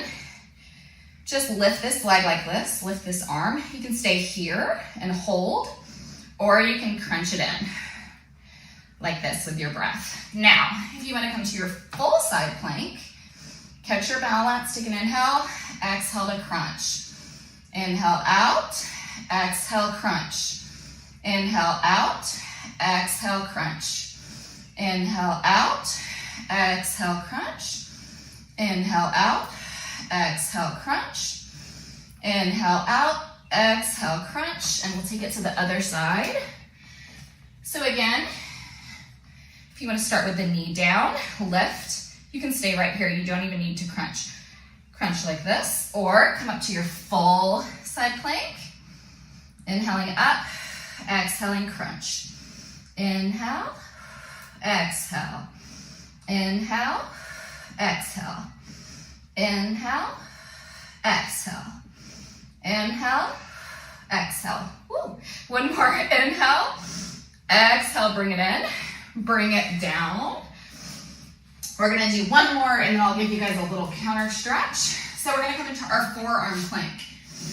Grabbing opposite elbows, laying the hands down flat. I actually like to do mine in prayer position. That is not the technical way to do your forearm plank, but that's just how I do it. So engaging the core, lifting the legs, and we're just gonna hold for a few breaths. Strong core, strong legs, strong shoulders here. And then do some knee taps. So one and then the other. Really quickly here.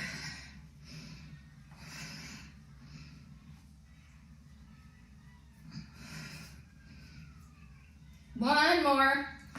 Come down.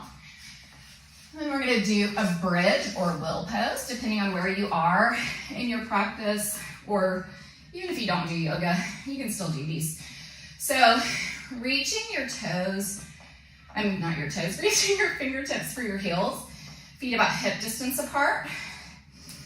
Inhale, lift up.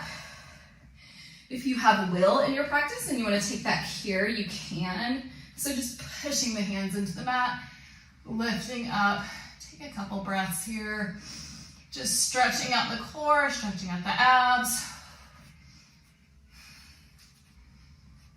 Wherever you are, slowly lower back down. Thank you guys.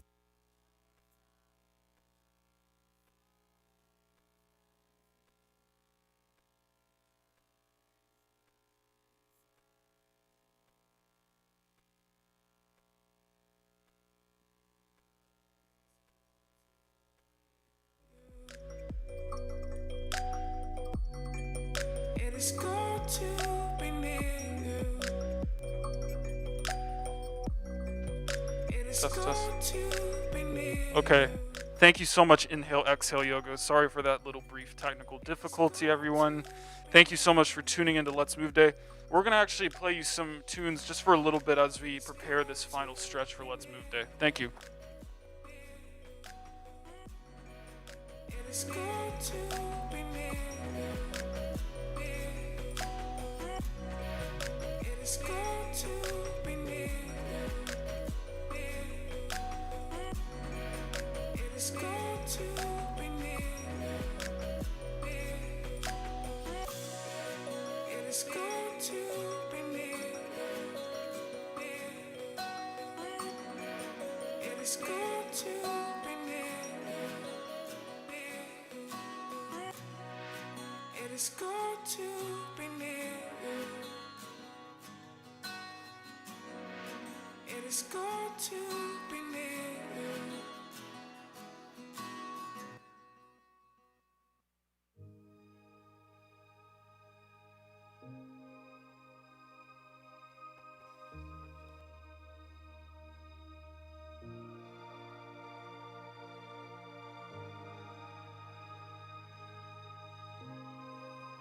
Okay.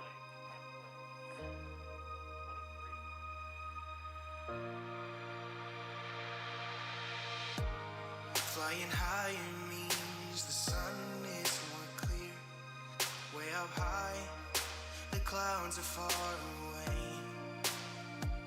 I close my eyes and all I see is an empty Okay. sky. Our final, or not our final, but our final Frontlines video is by Shante Carter. Enjoy.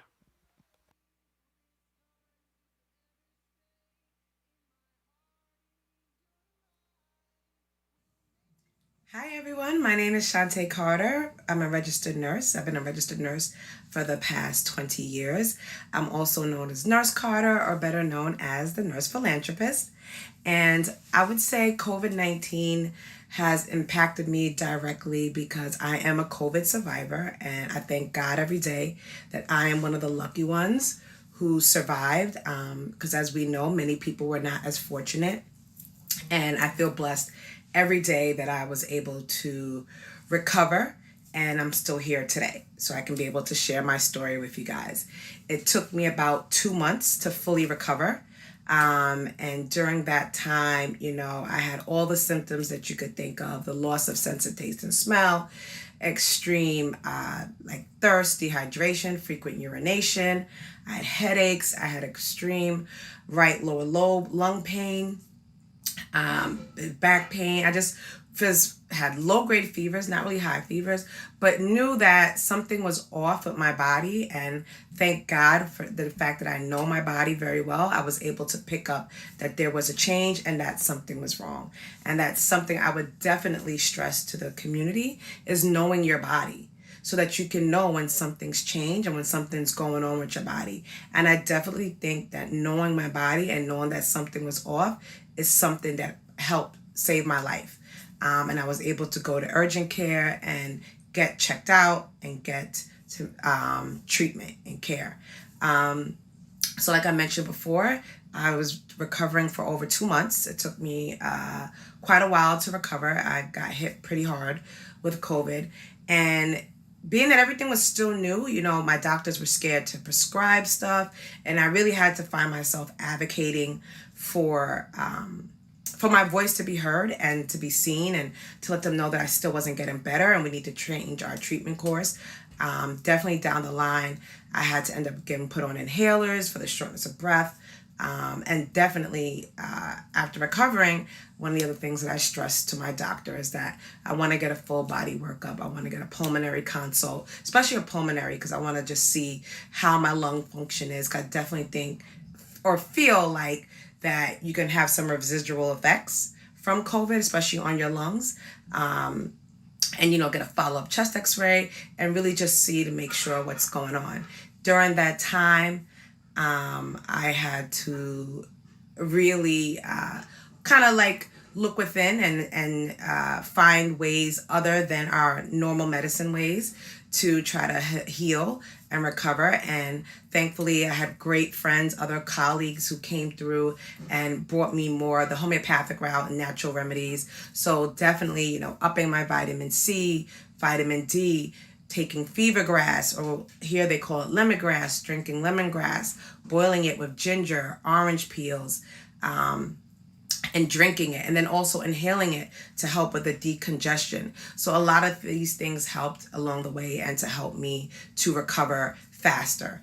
I would definitely say that, as patients or people out in the community, don't always take no for an answer. If you know that something's wrong with you, you need to really communicate that to your doctor or talk to the nurse, because as nurses, we are your advocates, and stress to them that I feel like something is wrong. Don't just walk away because they say, I don't think anything's wrong with you. Because at the end of the day, no one knows your body better than you do. So if anything I would want to impart or share with you guys out in the community is to, number one, knowing that your health is your wealth. And without your health, you won't be able to do anything. Two, knowing your body. Knowing your body, knowing your baseline numbers of your blood pressure, heart rate, so that you can be able to pick up if something is wrong. In this age of COVID, I would definitely recommend having a thermometer at home, getting a pulse oximeter, which measures the oxygen level in your blood, getting that, ordering that, and having that at home. So just ways that you can stay on top of your health and monitor it.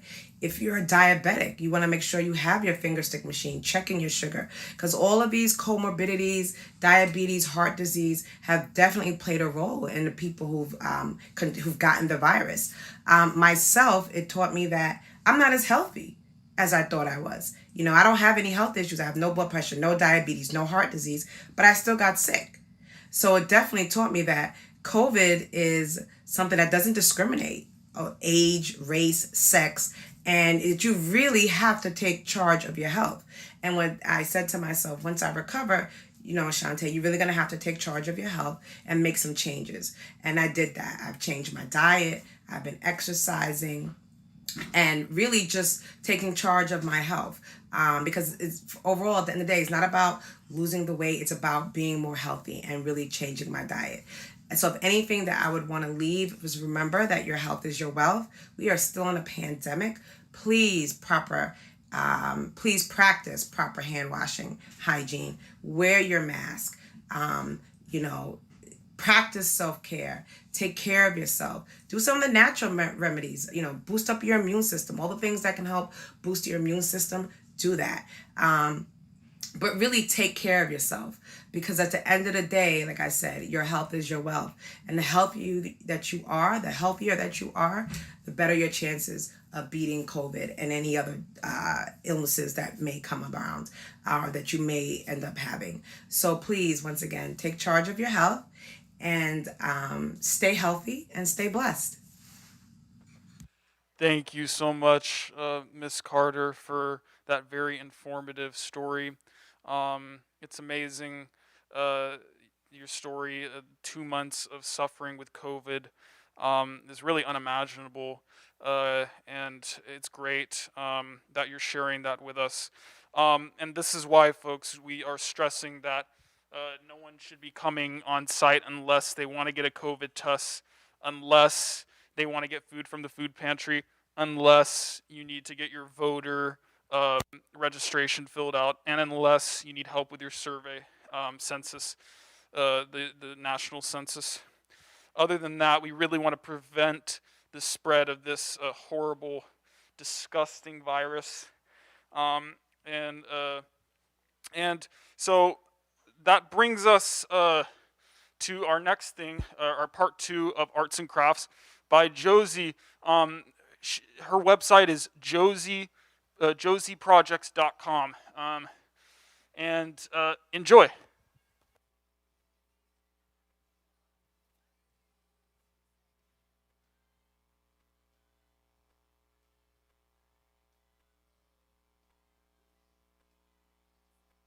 just so you get an idea. And if it's a little bit more, less, you can just go ahead and trim it. It's not a problem. But I went ahead and did that, and then I just took it and knotted it. Now remember, if you want both sides to be to be showing out, if you want some of them to have the polka dot, some of them to have the stripe, that's fine. I chose to have them all the same thing, and then I went ahead and knotted it, and then you put the two ends together, and the part that are the outside edges of the ribbon, you're just going to go ahead and that's the larger size, and then do that. Same thing over here. Do that. Okay. And there it is right there. That's how easy it is. Hey, Dana. The next thing you're going to do is, for the next size, let me go ahead and show you the largest size. So this is, it's 19 inches. This ruler is 18. I'm just going to go ahead and add an inch onto it. But they're 19, 17, 15, 13, 11. So all of that's really pretty easy because it's just 2 inches difference, okay? And then the last one is only 4 inch that you're going to go ahead and do a knot on. And then I'm going to take this, and so basically the low part, the loopy part, is the part that is going to be your Christmas tree. It is going to be the base. The knot part is sort of like the center of the tree. Usually pull it a little bit to get the knot really firm. And then you want to eyeball it so that one side is really not a whole lot different in size than the other one, because this is, I know not all Christmas trees are totally symmetrical. And then what I do is I go ahead and just cut it on an angle. Okay, so that's all I do for these pieces. I just put it on an angle. All right, and that's it. So, hey Maureen, so remember I told you you're going to start at the top. And the reason being is that you want the one on top of it to cover over these little pieces. Now you can cut these as short as you want. I had them pretty, longer than this, but I did go ahead and cut them. And then the top one is going to be where you're going to have your star on. I don't want the star to be on the piece without sitting on top of this. The reason being is that I did that and it just did not look right. It looks like it was sinking underneath it instead of being on top and part of the tree. So the first thing I'm going to do is glue this on top of here. And yay, I remember to put my glue gun on. That's always a good thing. Don't always remember that. Okay, let's see. So there we go. And then I'm going to go ahead and decide I'm going to glue on my ribbon. I'm not going to glue on the paper. And then I'm just going to go ahead. Let me just set the first one and then I'll show you how I'm going to do this. Okay. Just like that. Okay, so I glued it down on my square. Now, I'm going to do the next one, and I'm going to show you before I set the glue on. I want to make sure. This is the neck size. Remember, the neck size is 11 inches, so it's an 11-inch piece of ribbon. And I'm going to have it so that it's sort of cushioned underneath that star there. So there's not a whole big gaping piece that you have there. I'm going to do the same thing and put the glue on the ribbon, okay? And then I'm just going to stick it under there. And I'm just going to have to press it down a little bit. So there we got the second one. Hey, Carla. So there we go with the second one. Let me go ahead and make sure that I have my large. Where did I put that extra large one? I don't want to use two large ones because I need, this is probably it, okay. So let me make sure that I'm eyeballing this and getting the right size, because you don't want to, okay. So here's the next one, because we said 1, 2, 3, 4, 5. So we have 5 pieces of the bow. I'm going to go ahead and glue it again. And then once again, I'm going to stick it. But as you can see, I'm sticking it so it's covering over the tails from the bow above. Does that make sense? All right. So there we go with that. Now, I'm going to tell you, this ribbon is so thick, and when you push it down, it flattens down a lot. So you do want to make sure that you're going to be able to get back in there. I'm using my scissor right now, and I'm just going in and putting it inside the loop of the bow to just go ahead and poof it out, because I want it to be something that's going to go ahead and not be totally flat. And they can be as poofy as you want it to be, okay? It doesn't have to be, but I sort of like it like that. All right, so there we are. And as you can tell from what we're doing, this does not take a tremendous amount of time to do. And then there's the next one. I'm just going to go ahead and put this on. And the same thing. I'm going to make sure I got that centered. There we go. And then this is number 4. 1, 2, 3, 4. And I will tell you, it appears to be sticking extremely well onto this base that we have with the, and I'll show you again when we're all done what it looked like to start with, so you can see. So there we are. We've got 4, and this is the last one. I'm just going to go ahead. I'm going to put a little bit more glue on this 5th one because it's substantially larger than the other bows. And then I'm going to go ahead and I'm going to, okay. And there you go. There's the tree.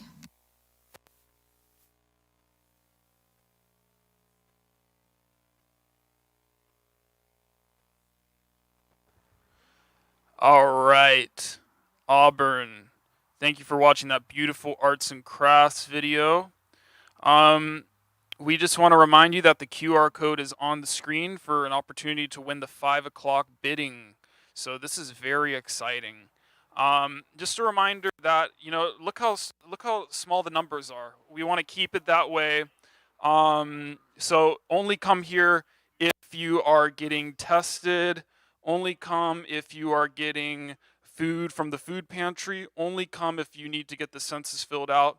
Only come if you need to get voter ID.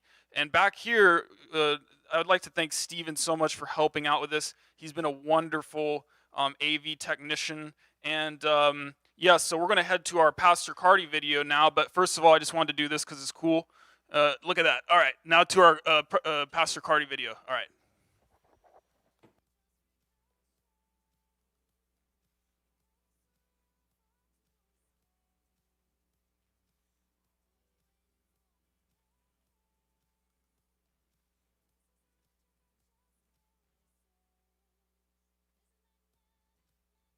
Hi, my name is Joseph Cardi, and I'm the pastor of the Seventh-day Adventist Church in Auburn. We're so glad that you've joined us for Let's Move 2020. So far, most of our presentations have been about physical health. We've been talking about how to exercise, how to improve your nutrition, and other ways to stay physically fit. You can tell we care a lot about physical well-being. Why? For a few different reasons. Because God cares about physical well-being. He said in the Bible that he cares about the way that we eat and the way that we drink and to take care of our body because we're the temple of the Holy Spirit. Additionally, we care about physical health because a good physical health improves our life in this world. And Jesus said in John chapter 10, verse 10, I have come that you may have life and have it abundantly. You see, having a good physical health improves our quality of life, and that's what God wants for us, to have life abundantly. And finally, we care about physical health because oftentimes our physical, emotional, mental, and spiritual health affect each other. And to be in tip-top shape spiritually, we often have to be in positive physical condition. So a positive physical condition can improve our spiritual health. That really brings us to the question, though, Well, how do I improve my spiritual health? How do I grow spiritually? The first point that I want to mention is simply this. God is a relational God. He cares about being connected with us, and he wants to be in relationship.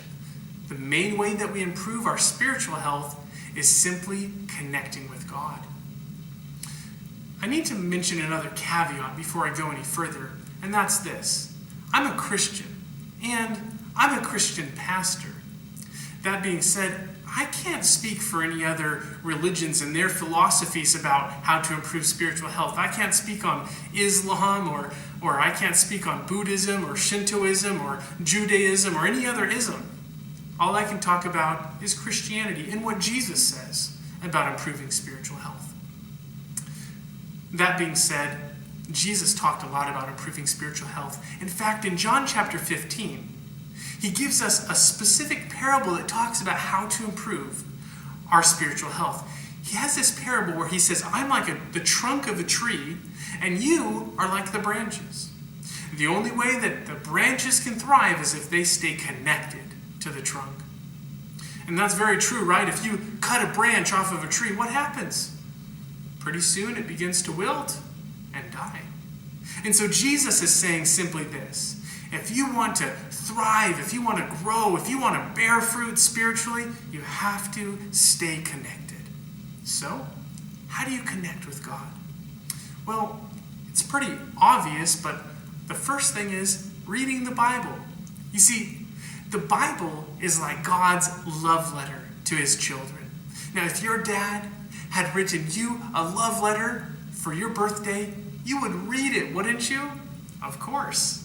And so, take time to read God's love letter for you. That being said, after you read God's love letter for a while, you spend time connecting with God and hearing him speak to you, eventually, you're probably going to want to talk back with him. We call that prayer. But as I talk with people about prayer, especially young people, I find that they have a number of misconceptions. First of all, oftentimes when I talk to people about their prayer life, young people tell me what their prayer life looks like pretty much consists of only asking God for help when they need him. Well, that's good. Let me say this. God loves you. He's like our Father who wants to spend time with us. And any time that we stop to talk to God, he is happy. But to talk to him more than just when we need help. Think about it like this. If you had a friend, and the only time they talked to you was when they needed help, eventually you'd begin to wonder what kind of friendship this really was, right? For example, if your friend only talked to you whenever they needed help with a particular homework or when they needed a ride to school, and then once they actually got to school, they didn't talk to you anymore. They wouldn't talk to their other friends. You'd begin to wonder, what kind of friend is this? And so it is with our relationship with God. When we only talk whenever we need help, it kind of makes an unbalanced prayer relationship with God. And we begin to fade and lose that connection that God wants for us. Another thing that I find common in prayer life is whenever I ask a young person to pray, they often say, oh no, I can't pray out loud. I don't know how to pray. Let me tell you this. God is primarily interested in sincerity. God is not interested in saying the words in just the right way or having a perfect oration. God just wants to talk to you and have you talk to him. And so don't worry about saying it just right. Talk to him about what's on your heart. Talk to him about your joys. Talk to him about your sorrows. Talk to him about your cares. God cares about you. And the other thing that you can talk to God about is what you've learned in his love letter. And so it's simple, right? If you want to grow spiritually, simply spend time with God.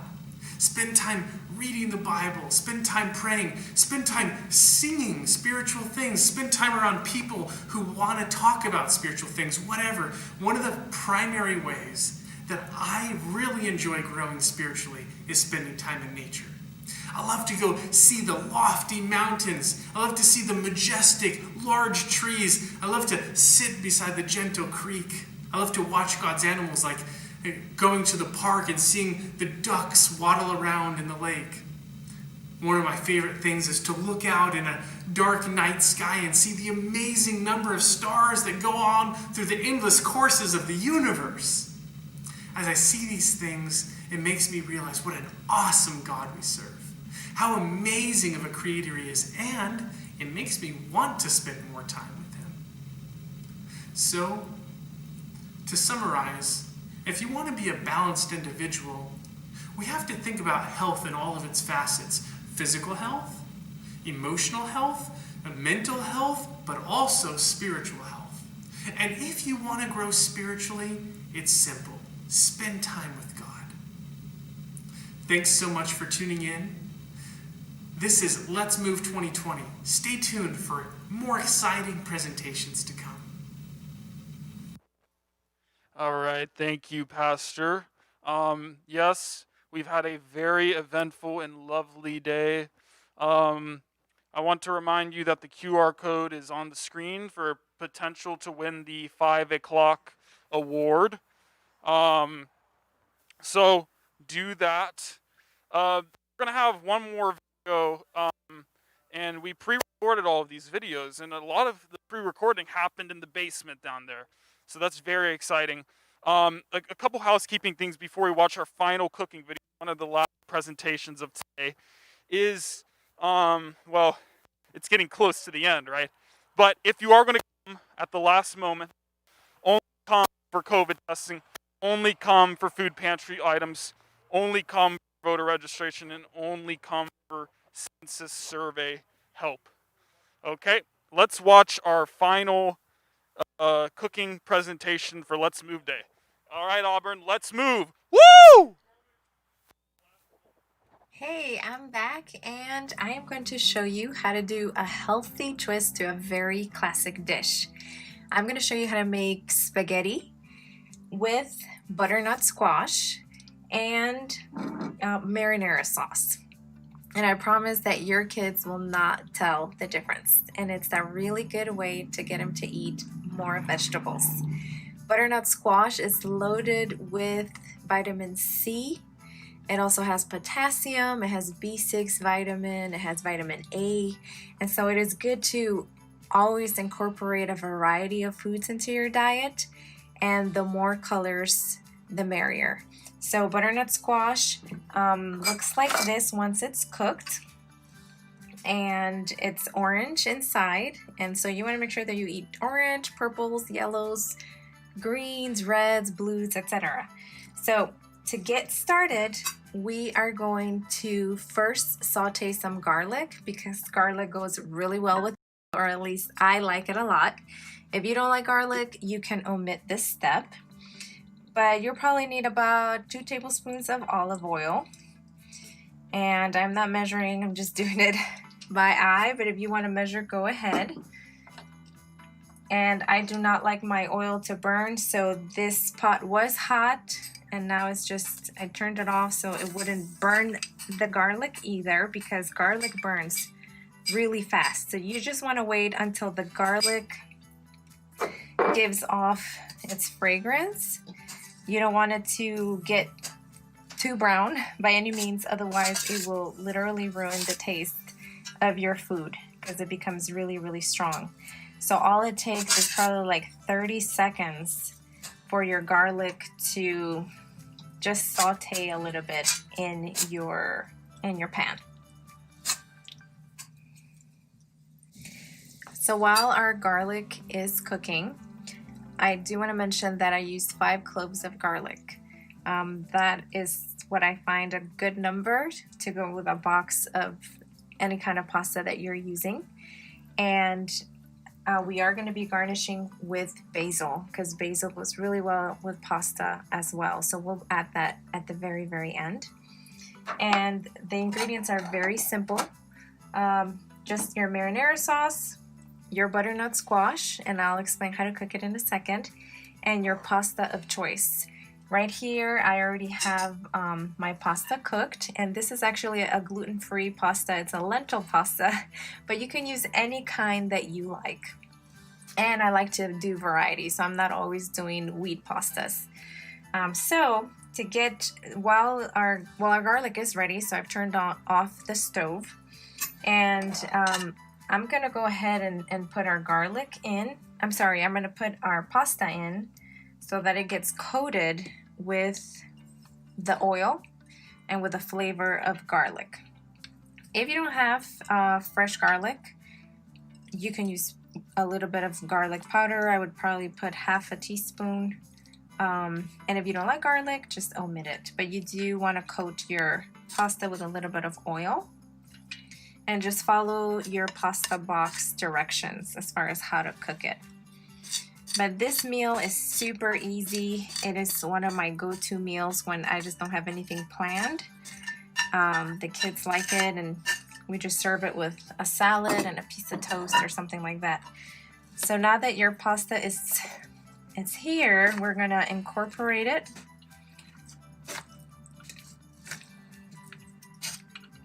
And mix it well.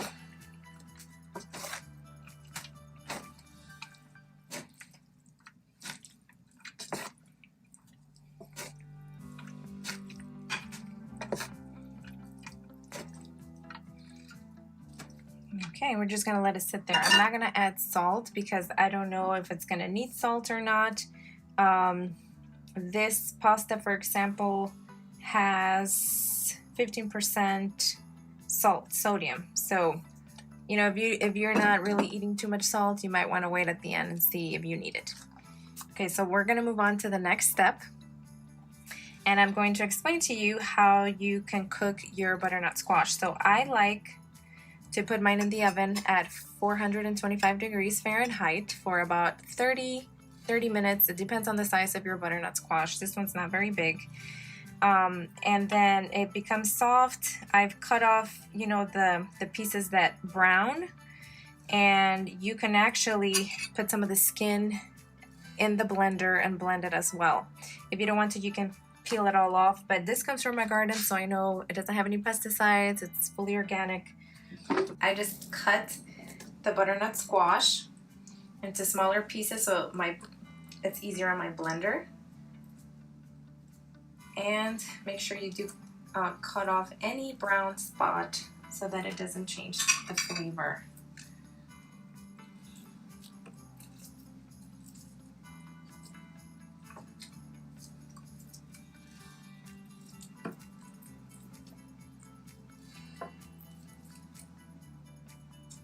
Okay, yummy. So now we just add our spaghetti sauce, and this is gonna help blend.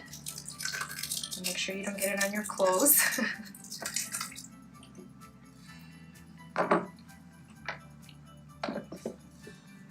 Okay, and I am going to blend.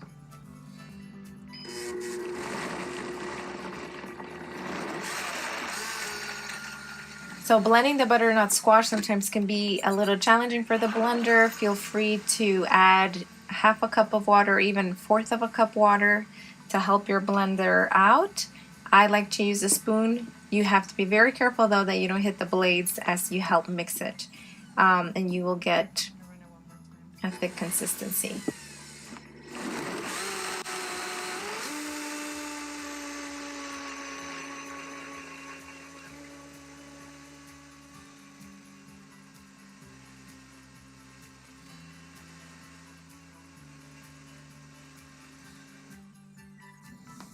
Okay, so the very last step is to incorporate your sauce with your spaghetti. So I'm gonna go ahead and turn my stove back on, and I'm gonna put in my basil.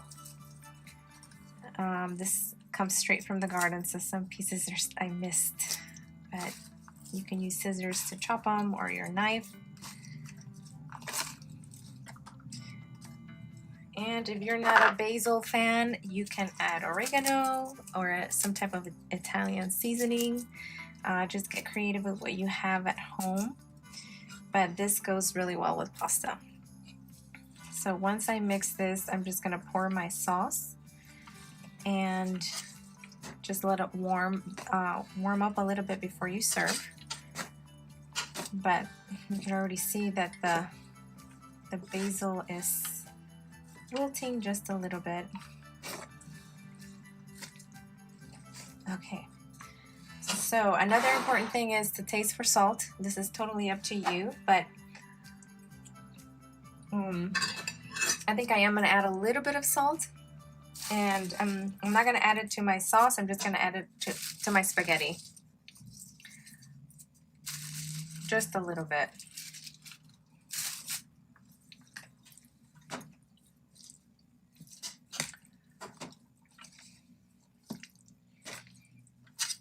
And salt always helps to bring out the flavors, but you don't want to over salt because then you can't take it back. So always add a little bit at a time. This might be a little bit too much for this amount of pasta, but if your family likes, a good amount of sauce, you can pour the whole thing in. You can also save if there's any leftovers, and you can make like little toast pizzas, toast some bread and put the sauce on top.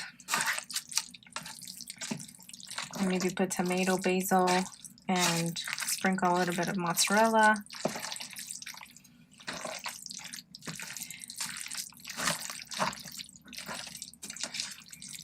So this has a really nice creamy consistency.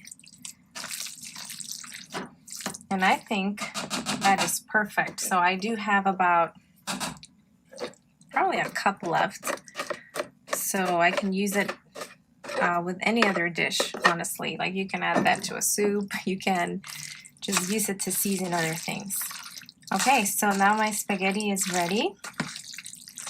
And once it warms up, you can serve it, like I said, with a salad, with a piece of toast, garlic toast, whatever. But my kids really like it, and so does my husband, actually. So just a couple pointers if you're wanting to make some lifestyle changes or incorporate some different dishes, or maybe you're just starting to get into cooking. Make sure that you plan ahead so that you have an idea of what you want to do during the week. And you don't have to plan breakfast, lunch, and dinner. You can just plan one meal per day for the week. And then also keep in mind to keep it simple. And so maybe try one recipe a week, or give yourself small goals that are realistic.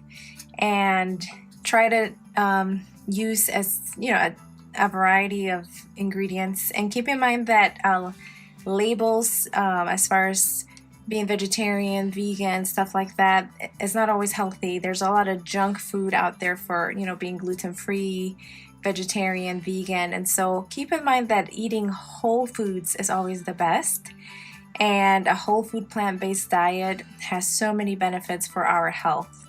So even if we are just incorporating a little bit, it makes a big difference. So you can look at your plate like a pie chart, and our goal should be for half of our plate to be our vegetables, a fourth your protein, an eighth healthy carbohydrates, and another eighth your healthy fats. And if you keep that in mind, you don't have to count calories. You just kind of keep in mind how much you have to get from each food group. And that way you'll get enough fiber, you'll get enough protein, and you'll get all the nutrition that you need from your meals. So thanks for watching. All right. Thank you so much, Dulce, for another amazing cooking tutorial. I think we're starting to see like a common trait for this Let's Move Day. It's all about getting out and moving. And then after getting to move, what do? We got to eat. And then after we eat, what do we have to focus on? We got to focus on our spiritual well-being, and we got to reconnect with God, as Pastor Cardi mentioned. So it's a whole holistic process that is very important. Speaking of which, this event could not have been possible without our sponsors, J&L Consulting, State Farm, Inhale Exhale Yoga, Hugh, Northeast Georgia Medical Center, Tex-Mex, Publix, Train to Be Fit, the COVID Consortium, Orange Theory Fitness, Josie's Projects, McDonald's, Terry England, Anytime Fitness, Ingalls, UPS, and the Auburn Seventh-day Adventist Church, most importantly. Thank you so much to all of our sponsors. Now we're going to cut to the live footage. I'm going to I'm going to go out to all of our volunteers here, all of our wonderful volunteers. Please wave at the camera. Yeah. Yeah, we're going to wave at the camera. Woo! Thank you so much for helping. So much. All of our volunteers. Yes. So, Deacon, we're going to cut off this live stream in 5, 4, 3, 2, 1. Woo! Let's move!